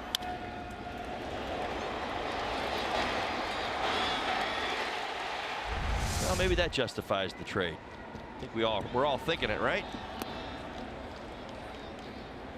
There's Dribble Cabrera now.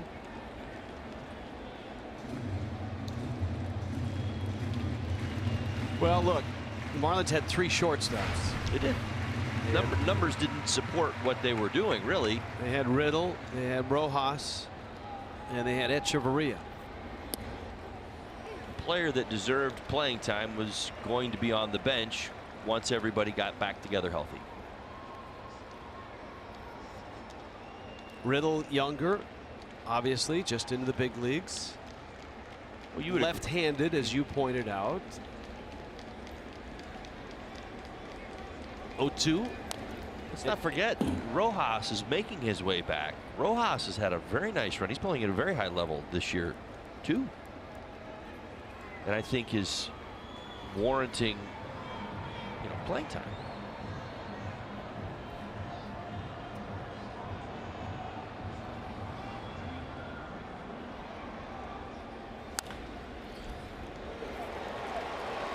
Just aboard of the bag, the Mets have tied the ball game.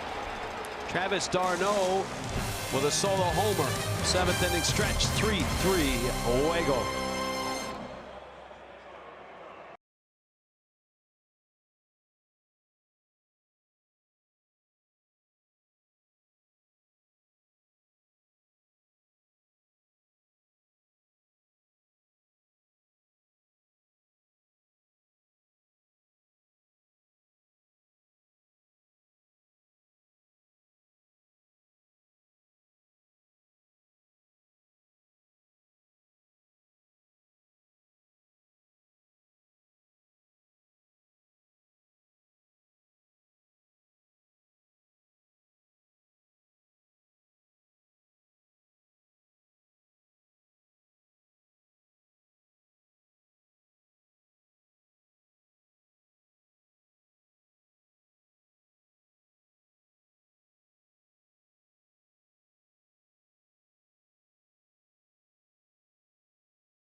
We acquired their dog, Dutch.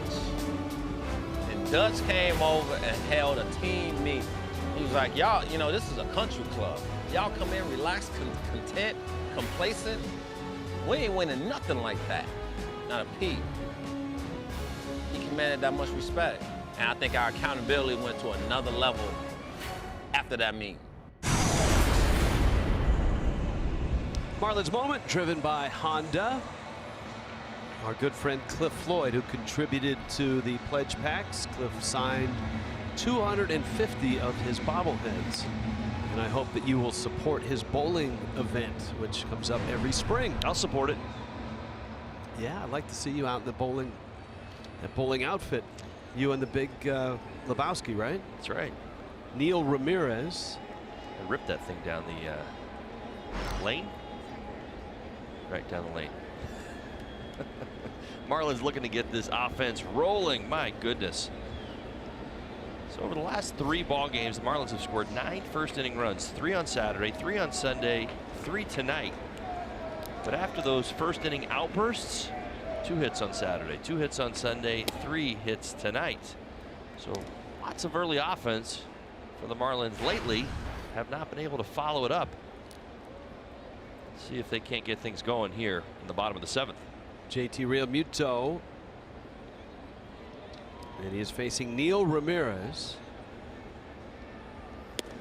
Ramirez was designated by the Giants, claimed by the Blue Jays. This is May. Designated by Toronto before appearing in a game. Claimed by the Mets on May 16th.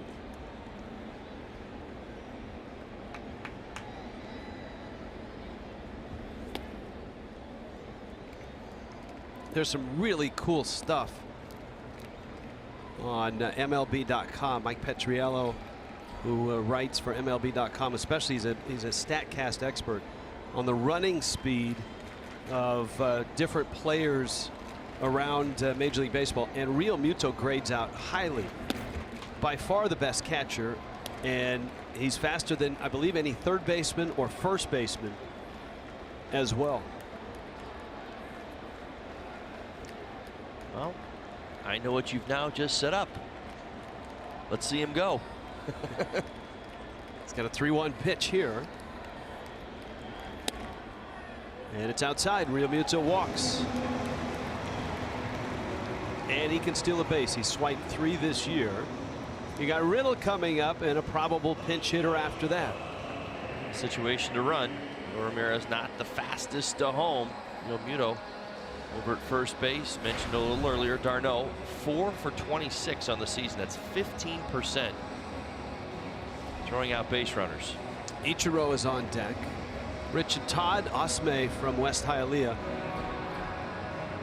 Let's get Jeff Conine in the Celebrity All-Star softball game.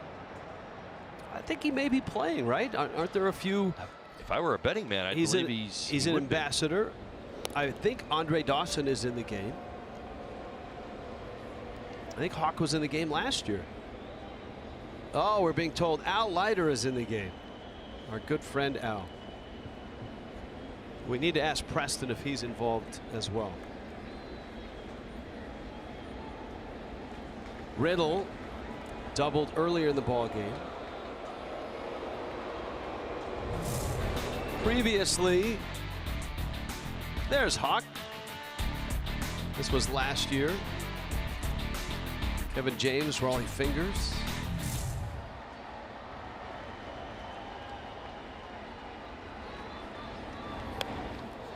That one pop foul and over the screen. Now, you think Riddle was bunting on his own, or do you think he was told to bunt? I think he was told to bunt.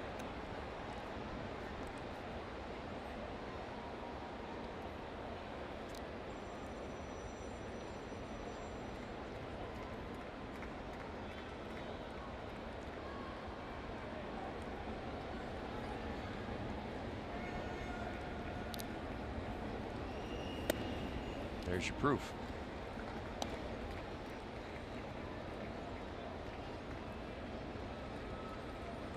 It's an interesting dance here. You've got Riddle staring at Freddie Gonzalez.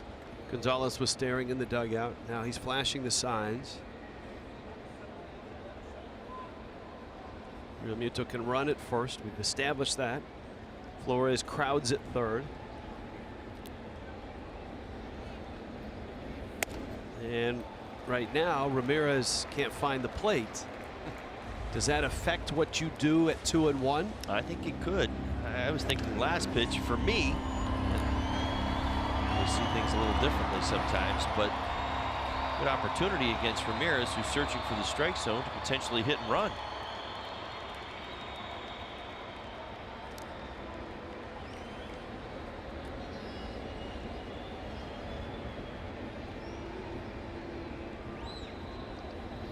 Squares and pops it up.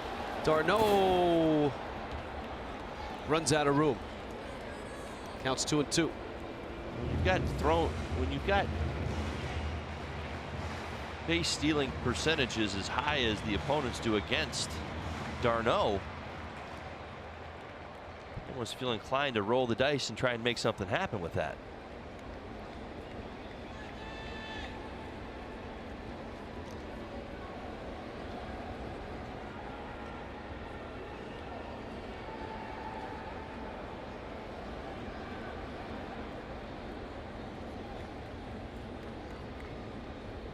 Two.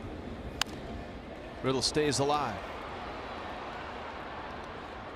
All right, we're getting word of some celebrities that have been named. Jessica Mendoza, ESPN.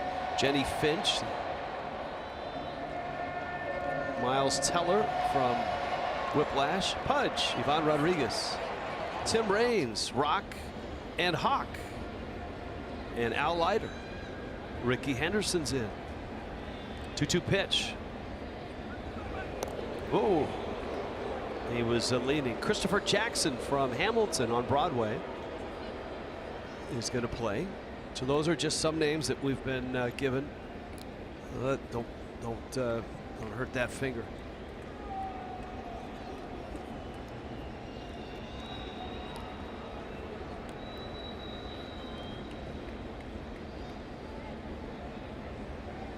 Long wait. And Ramirez was simply holding the ball.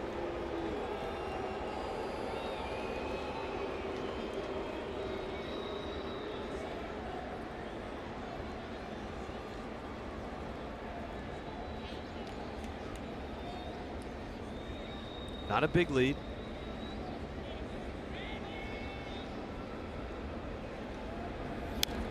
Foul back. We did have that email from, and I apologize to whoever sent it. It was actually a tweet. I can't find it on the tree, but I do know the question was, do JT in Real Muto and JT in Riddle stand for the same thing? For Real Muto, it is Jacob Tyler, Real Muto. And for JT Riddle, Joshua Travis. Pulled off of Duda into right. Real Muto on his way to third. Cabrera's throw is not in time. There's your athleticism. There's your speed from JT Real Muto. Joshua Travis singles to right. Jacob Tyler goes first to third. The bunting notwithstanding, outstanding at bat by JT Riddle. It's a slider he can turn on. He has the hole over there. Lucas Duda up on the heel of the glove. It's going to carry him out into right field. JT Real Muto, not to be confused with JT Riddle, good job reading Freddie. Absolutely important to read him and make that quick decision without hesitating, able to get all the way over to third base. It's going to be a base hit for Riddle. Cabrera flexing his left hand. A lot of flexing going on. He went down.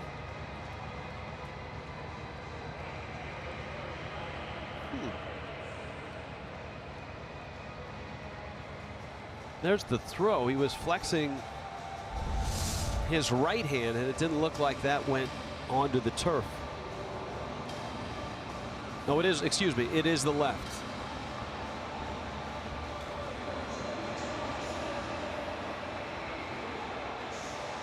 And a pitching change here. You got a lefty out of the bullpen.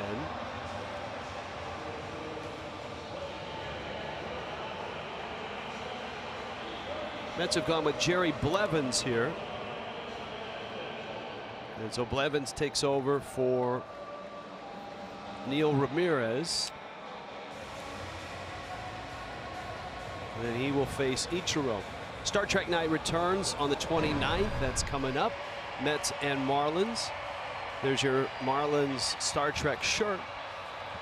It's the 30th anniversary of Star Trek: The Next Generation. If you purchase the Star Trek ticket package, you get the exclusive shirts. Go to marlins.com/special events.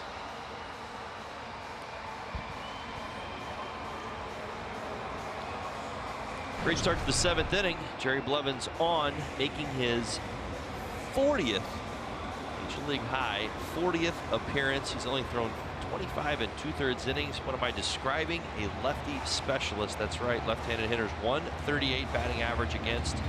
Righty's hitting well over 300, but Jerry Blevins in here to do a job against Ichiro and D. Gordon.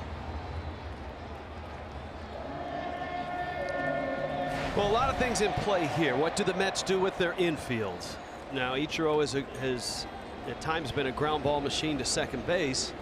That would mean a double play, but from where the Mets are lined up, it looks like they want to choke off a run at the plate. And Real Muto with that speed might be moving on first contact. Blevins throws a strike. Speaking of scoring decisions, there's a look at Blevins. He's on top of that list. That should be sponsored by Icy Hot, you would think. Scoring decisions. Ichiro, remember that ground ball in the first inning against the Cubs that was mishandled by Russell? Ichiro's been given a hit. It was initially an error to Russell. Ichiro gets that hit. Good for Ichiro, bad for Mike Montgomery and all those earned runs. Ichiro left field. Flores was breaking to third, and I'm not sure why. And the Marlins have the lead. I don't know that he gets the ball, but for whatever reason, his first step wasn't towards the ball. It was to the line. You got a left-handed hitter in the box in Ichiro. Flores is anticipating a throw down from d'Arnaud, but the ball is put in play. Well, maybe not. That's the only thing I could come up with. Why would he break back to the bag? Yeah, d'Arnaud. Oh, yeah. I thought maybe that was a designed play that was kind of botched by the Mets, with d'Arnaud coming out of his crouch, maybe looking to fire to third base for Flores. Yeah, I don't know. It's a total misread. That's all that is a complete misread. There's nothing more there to go after. Ichiro, the left-handed hitter. d'Arnaud had a clean shot at third base if they wanted to try to get Real Muto. That's not the case at all. That's a big hit for Ichiro. As you see, leads the National League in pinch hits. Here's Gordon, another lefty on lefty matchup. There's nobody out. Gordon might be bunting. And if he does, it might be a dual purpose bunt. One of those, yeah, I'm bunting, but I'm bunting for a hit. And if it just gets the guys over, then he'll take that.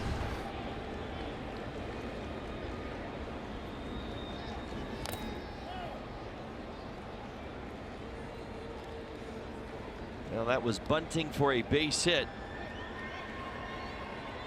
Sometimes leadoff hitters, Juan Pierre types, Juan would quite often do this himself, who's more comfortable bunting for a base hit in the sacrifice bunting situations as you described. Had that very discussion with Freddie Gonzalez earlier this year. Guys that bunt for hits don't always make good sacrifice bunters. There's a long pause in the sacrifice bunt that doesn't exist in the base hit bunt. That the actual act of squaring around makes a base hit bunter, one who does it an awful lot, uncomfortable, because that time in baseball language is long.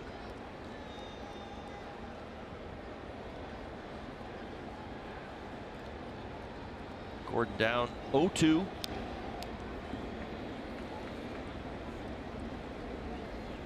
Mets infield in the corners. Riddle still anchored at second.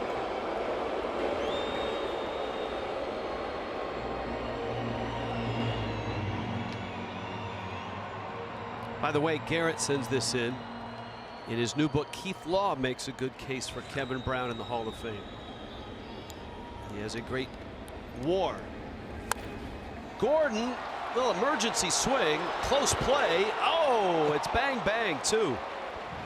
He's out. At least that's the call. Marlins certainly will look at it. This was Cabrera to first, to Duda. Interior of the glove just before the foot hits the base pad. Highly effective. Getting the job done by D. Gordon.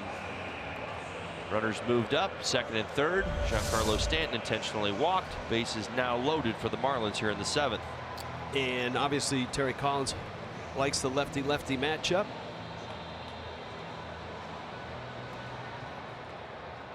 Collins, of course, lost his pitcher, Robert Gazelman, after 3 innings. Gazelman injured a hamstring. Still looking for his first career grand slam.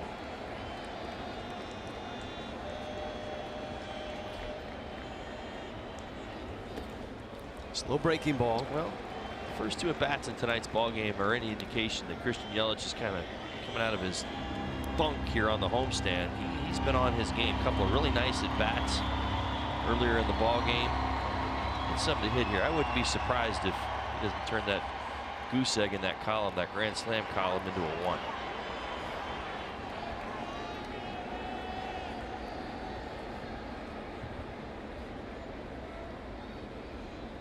Remember, Ozuna's on deck.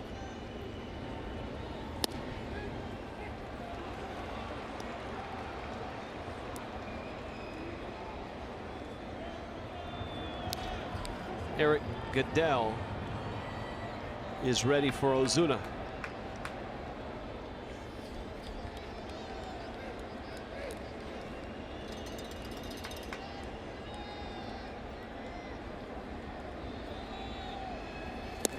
Slow breaking ball, 1-2.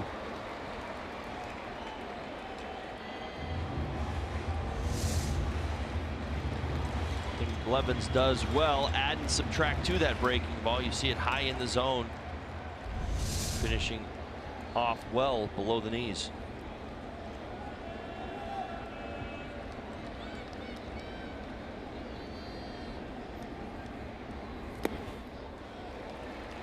Two balls, 2 strikes.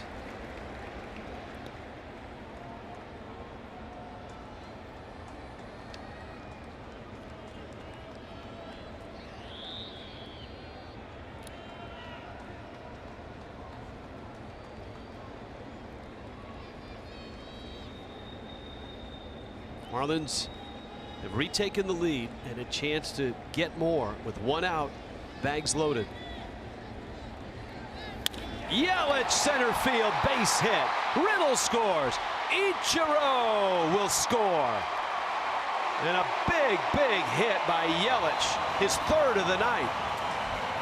No grand slam, but just as effective. 2-strike hit. It's one of the tougher left-handed relievers in the game. Line drive, base hit to center field. Leading off a couple of tough breaking balls, earned an 87-mile-an-hour fastball. What a beautiful swing on it. Marlins have opened this up. Rich, you asked, you got it now. You wanted some offense, some insurance. Nice piece of hitting.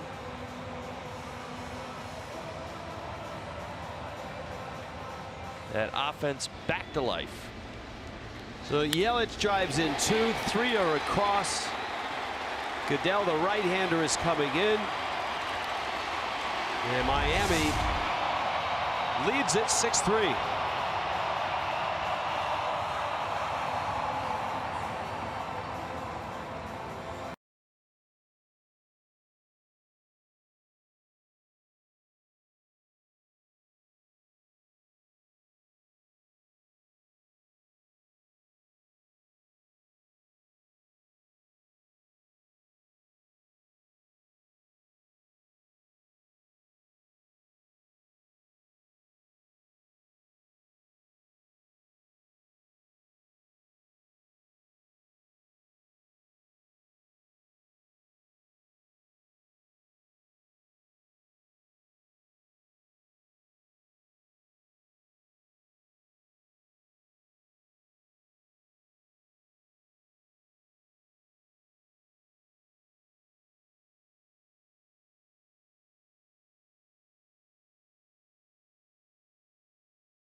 Giancarlo Stanton's at second.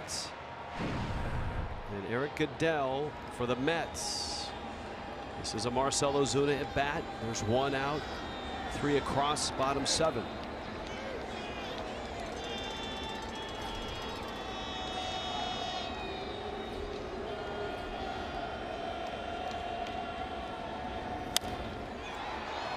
Ozuna down the line.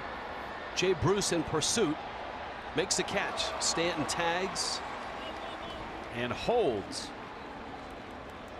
Nice play by Bruce. And a rare 0 for 4 for Ozuna tonight. That brings up Justin Bour. Seeing some of that early at-bat aggressiveness from Ozuna. A little bit of throughout the homestand tonight. Emails and tweets tonight. Frank wants to know, from your lofty perch, how are you able to identify 2-seam or 4-seam fastball? Do you want the truth? Yeah. We've got monitors and TVs and more angles than you know what to deal with. we see it all up here. This is like the bird's nest. Well, the truth is, as Todd alluded to, we often watch pitches from the monitor, and a monitor is essentially a screen that's got the same view that you have at home. But also pitch speed and knowing what a pitcher throws helps too. Movement will tip you off. Yep. A lot of it comes like at 80, secondhand. That pitch right there, 85 miles an hour Change-up. with sink on it, is a changeup. Well, you also, we've watched enough baseball in our lifetimes to a lot of times predict the patterns that you typically see.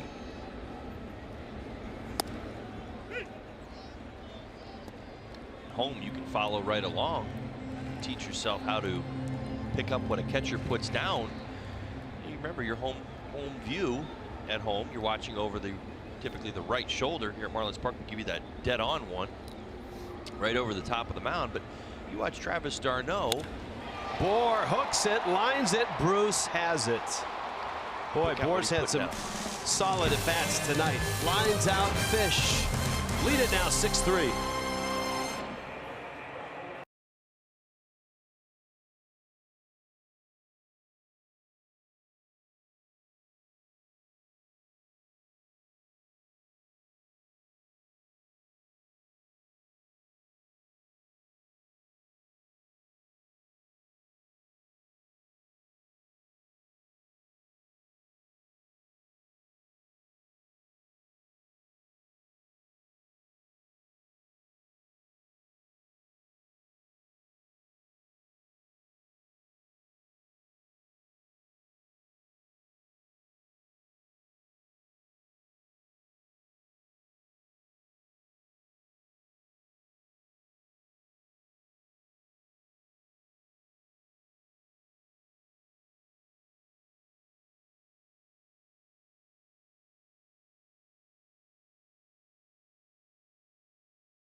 A few games ago, you spoke of a Stanton home run as soaring like a plane, but actually it was much sharper. This is from Google search.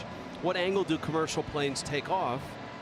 Most planes take off and climb at around 10 to 15 degrees pitch angle, which is not that sharp. In fact, if the pitch angle exceeds 30 degrees, all occupants are required by regulations to be wearing parachutes, since it's considered aerobatic flight. So, that being said, our good friends at Fox did a little work on this Stanton home run on Fox Vision. So, Todd, I'll let you narrate. Well, 96-mile-an-hour fastball out over the plate. You see it there. The exit velocity of 106 miles an hour, which means he sped the baseball up off the bat. Now, the launch angle, 20 degrees.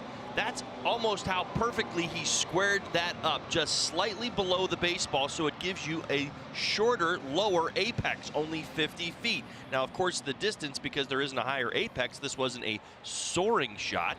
Now, if it was up and he would have gotten under just a little bit more, that probably would have gone well over 400 feet. So you see the 371.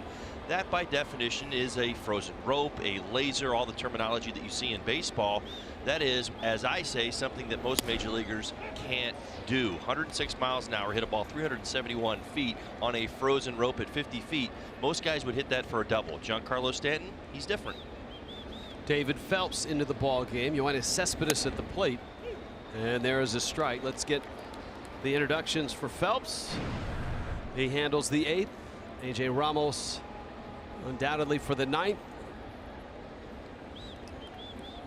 I know he makes his offseason home in Pittsburgh, so that kind of does look like a playoff hockey beard, right? From Phelps. And he's from the St. Louis area, so you know he knows his hockey. Either it's the Blues or the Penguins. Played his college ball at Notre Dame.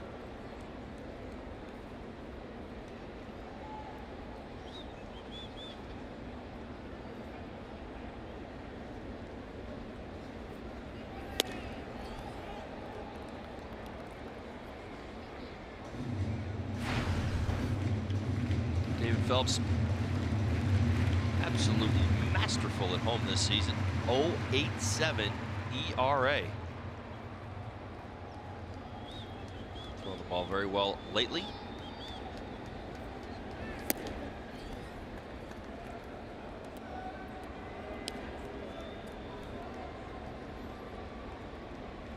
Remember, tomorrow night, Fox Sports Florida Fantasy Auction. You can bid at home over the phone. We'll have the number for you tomorrow night. If you're coming to the ballpark, you can put your live bid in at center field. Bouncer to short. Riddle backhands. Nifty play. Good stretch by Bohr. And the first out of the 8th inning.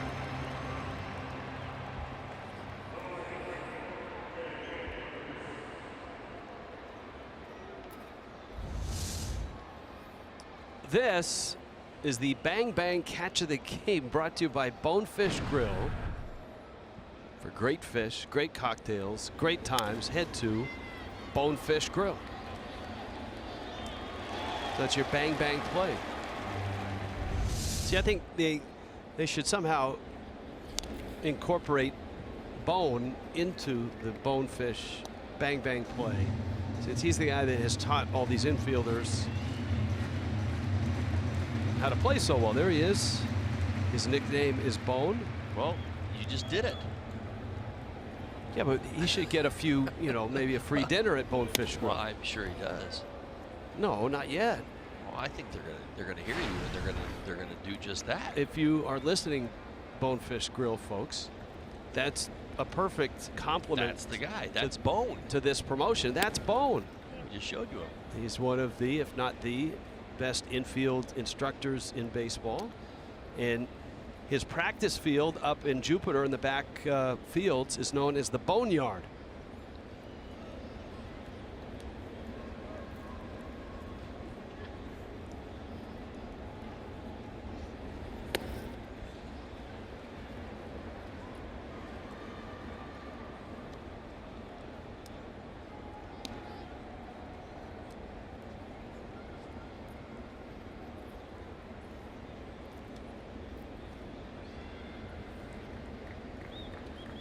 The 3-1 pitch to Jay Bruce.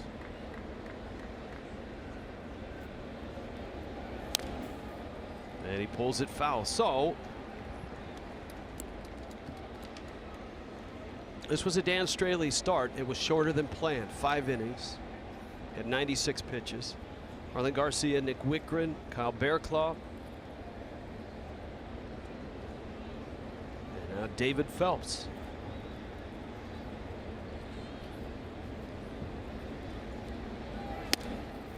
And Phelps loses Jay Bruce. And we'll bring up Lucas Duda.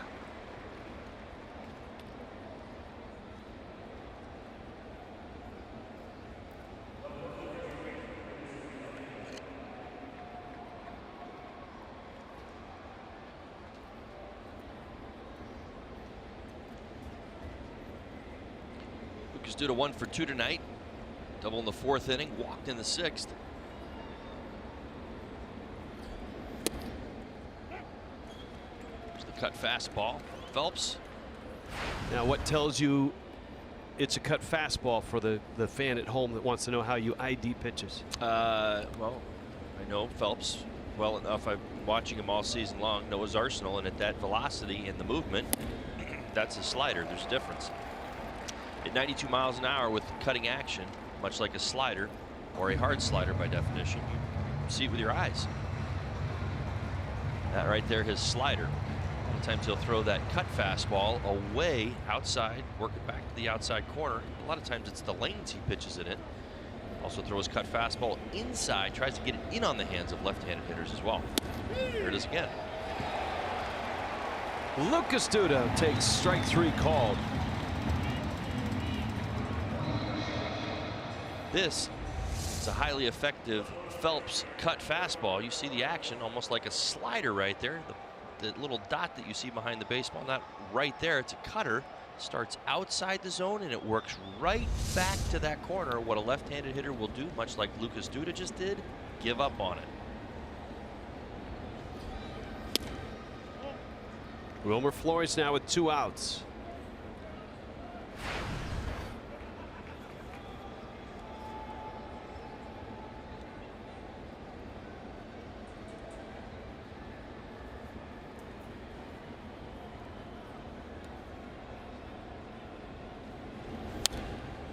That one fouled back. Jay Burr says he's down with the idea for celebrity softball game ballots, that we get to vote on the celebrities we want in the celebrity softball game. Can we do it in the park? Sure. Bring back the paper ballots. That's what I want. That's what you want. I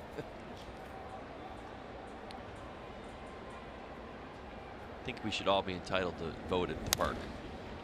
In the air to right, Stanton wanders over, is there. David Phelps handles the 8th quite nicely.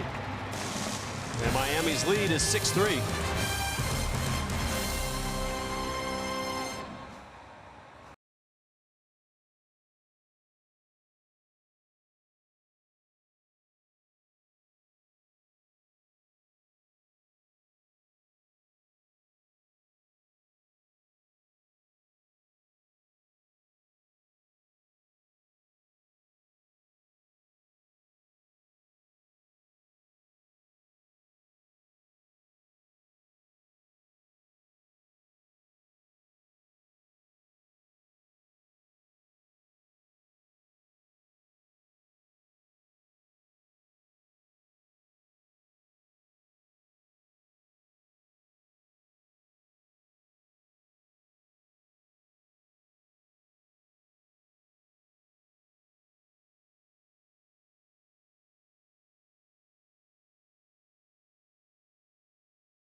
Hits for the Mets. MLB.com at bat, your #1 mobile app for live baseball, game day, video highlights, radio broadcast, StatCast, publicity photos from Todd Hollandsworth's news conference.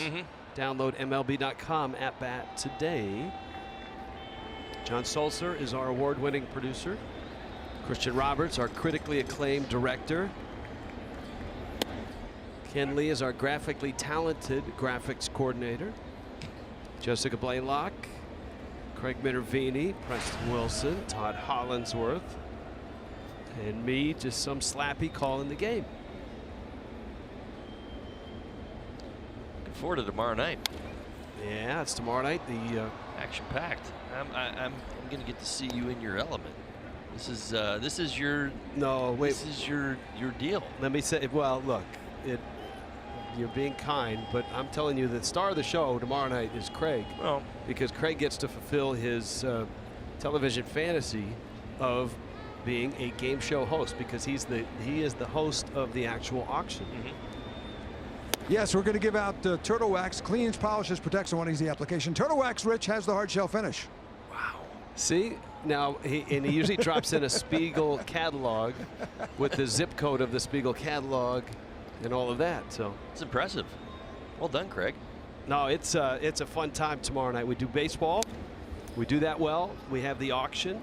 We mix in a great event for charity, raise money for Marlins Foundation, and the foundation initiative is children's education, and so scholarships for needy kids, school supplies, all of that stuff. This is where the money comes from.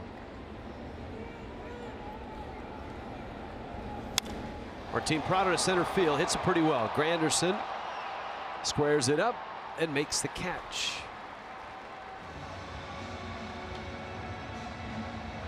Prado an RBI double. There's A.J. Ramos. Here comes J.T. Realmuto. That's went with Robert Gazelman, and the word on Gazelman, left hamstring strain. 3 innings, and then you've seen a parade of Paul Sewald, Neil Ramirez, Jerry Blevins, and Eric Goodell.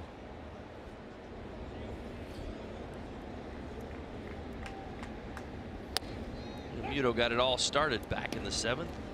Went off with a walk, first to third on a infield single off the glove of first baseman Lucas Duda. JT Riddle, nice swing right there. Riddle, the ball in play with 2 strikes, and Realmuto got all the way over to third. Oof, that's always scary. You got a big man running at full speed, headed towards a wall. That's why you see players, when they approach in foul territory, always go into a slide, because it gives them a natural ability on a ball like this to come to a stop. And the knees hinge as well. Certainly you still want him to be ultra careful sliding into that wall.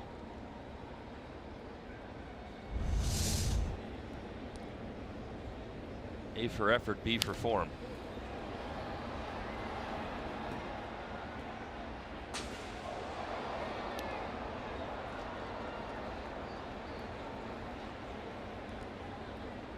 Did I tell you that in the Super Duper Pledge Pack, I also today was given a Chris Bryant ball? Did not know that. Yeah, how about that? Well done. Yeah. So you tapped Rizzo. Well, Mr. Rizzo and Anthony gave me the Rizzo ball and the Rizzo photo and the Rizzo bobblehead. But you were able to get signatures from the ownership of Brizzo. Brizzo, that's right, Brizzo. Right. You're right. The 2 owners. Business is good. Yes, business is good. 1-2. Ball misses down low. And in that pledge pack, one of the balls that's in there, of course, is the Realmuto ball, because JT signed the original balls for the pledge pack. And you never know, he might be an all-star this year. And keep your eyes open. Mike Petriello of MLB.com has got an article on Realmuto coming out here in the next few days as well. In the air, right center. Granderson is there. He makes the catch. Well, if he's not, it's an injustice. He's at an all-star caliber.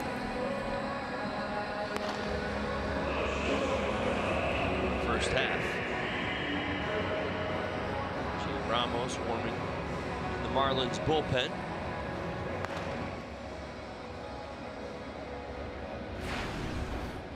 Nice night for JT Riddle. 2 for 3. Double. That single impressive at bat, down to 2 strikes, as well as the double. In fact, both hits came with 2 strikes.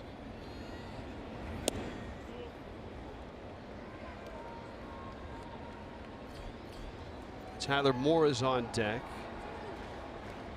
And of course, Riddle had been in a long dry spot before that double. That one popped foul and out of play. He was 1 for his last 27, and that included that bunt that almost was a hit in the second and then turned into a ground ball out after it rolled foul. He then bounced to second, but he's doubled and singled since.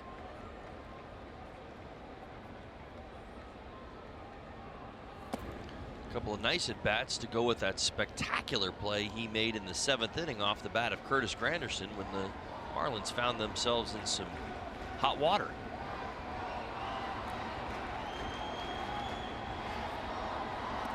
So both the bat and the glove on display tonight.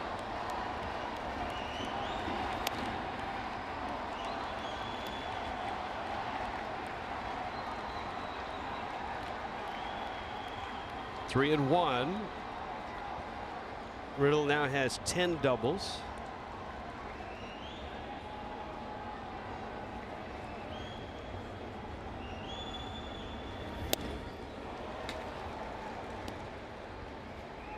Took a rip at 92.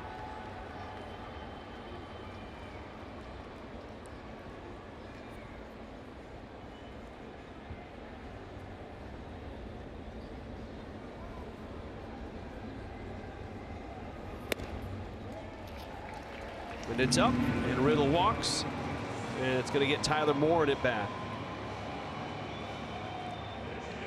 Take by JT Riddle, on base 3 times tonight. That's one of the things you'd like to see more from Riddle as he matures in the big leagues, is that type of patience to take walks. He's not a guy that's walked a lot, and that certainly will help him, especially if he's hitting in the 8th spot in the order. As Joey Amalfitano used to beat over my head many years ago, aptitude and retention, learn, apply, comprehend, and retain. It's the key to staying at the major league level, is learning it here and also being able to execute it and remember it. JT has certainly shown that he can. He's got to continue to grow and understand second and third time as he starts to face teams what they're going to do against him.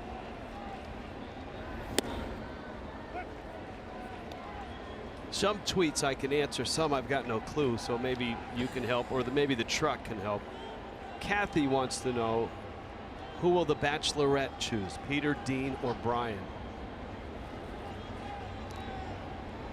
Brian's from Miami, apparently.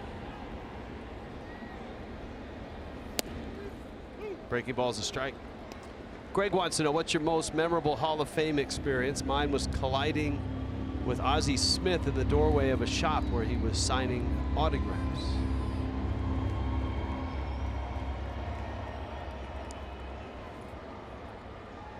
If we get a foul ball, I've got a good one, but it's 0-2 with 2 outs. I don't know. Yeah. Oh, well. Saw that coming. Yeah, I'm learning too. There you go. You never start it with 2 outs and 2 strikes. Here comes Ramos.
transparency, low fares, nothing to hide.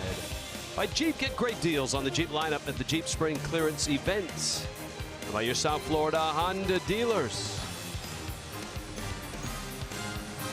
6-3 Marlins lead the Mets. It's the 9th. It's South Beach. And it's Tyler Moore at first.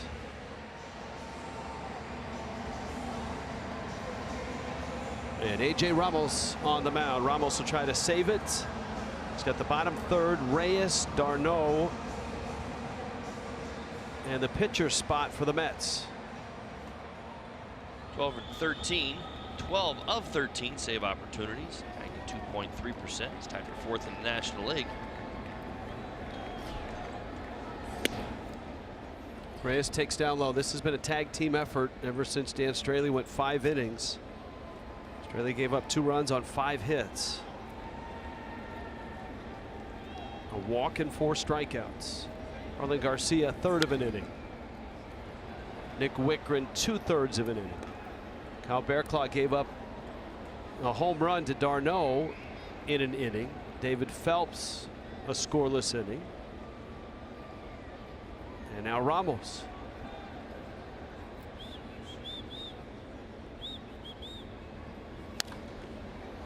And Reyes pulls it foul. Jose Reyes is 0 for 2, a walk and a strikeout.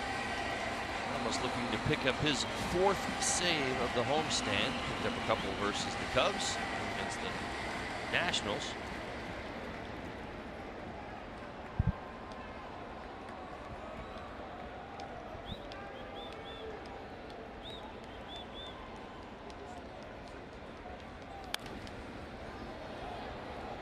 Down the line. And Prado gave chase. Great test right there on the hamstrings from Prado. Running in that direction that way, not easy to do. Prado going at 100% trying to catch this. Solid effort. Outs are precious.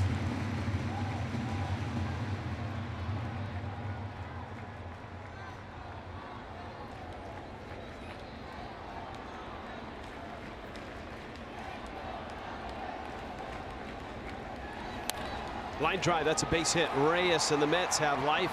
Stanton cuts it off.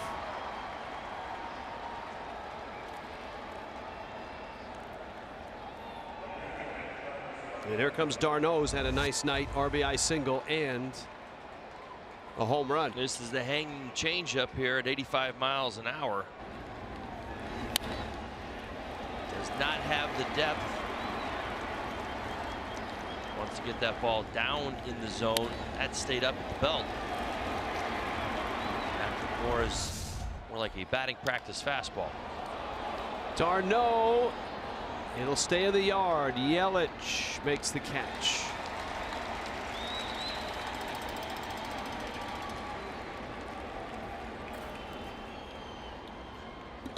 Marlins going to pull the trigger on a pinch hitter, T.J. Rivera.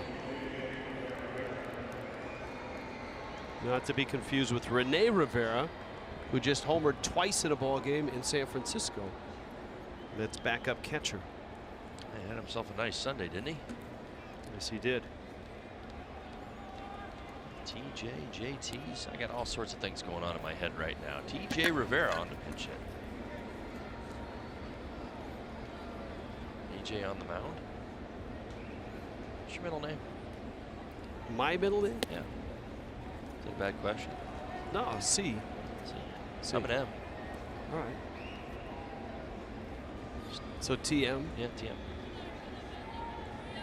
RC. RC. You have to do that one game. Just go by everyone's initials? Pretty much are already tonight. I know. AJ, JT, TJ, AJ. AJ.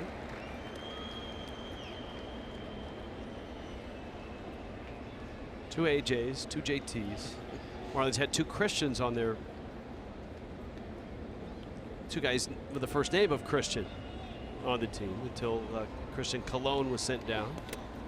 Holy smokes, that's the mother of all wild pitches. that ball hit, and it probably Straight went up 25, 30 feet in the air.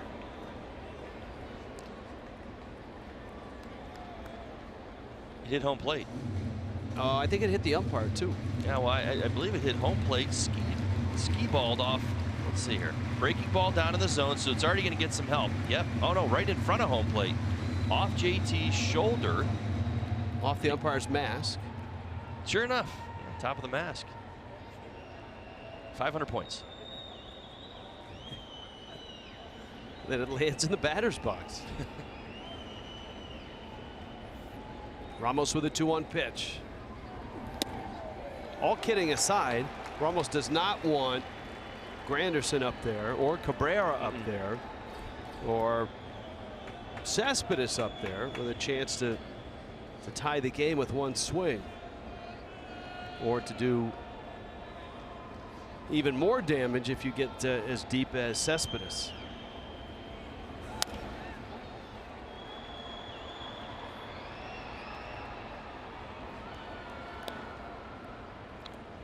Fastball away by AJ. Really sets up the breaking pitch to the inside part of the plate. We've seen during the homestand, front dooring a lot of right-handed hitters. The breaking ball. Sometimes even that slider he likes to throw. Really use it if you get that fastball away. Pop up on a breaking ball. Gordon's calling, Gordon's catching, and there's 2 outs here in the 9th inning.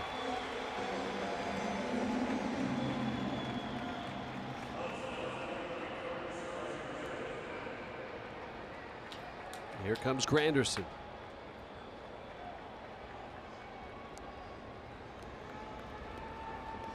Well, it hasn't been easy, and you don't know until the next few days or even into the Milwaukee series what impact trotting out 5 relievers will have, but that's the way the Marlins are set up right now. Short bench, full bullpen. Why not use them? Don Mattingly, who was down a couple guys and was able to do it on Sunday with Garcia, Phelps, and Ramos, and get a combined 4 inning out of those 3. He's trying to get 4 innings, and it's going to take him 5 guys to do that here tonight.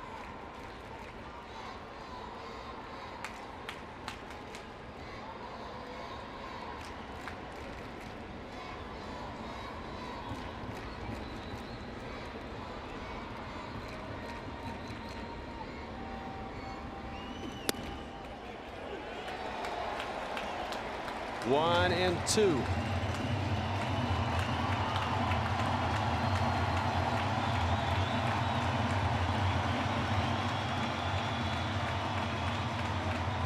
Granderson, one of those guys that has used the long ball over the last few seasons. 30 last year. He's got 11 now this year. Reyes just swiped 3rd without even a pitch. The Marlins gave it to him. Martin Prado's playing on the right side of second base. On the dirt, Real Muto stares down Reyes. That's what was going on prior to the pitch. Marlins wanted Martin to slide to second base. See the breaking ball down, get out in front of home plate. JT able to keep it in front this time. Keep it lower than 25 feet up. So Reyes on 3rd, 2-2 pitch from Ramos. 2 outs here in the 9th.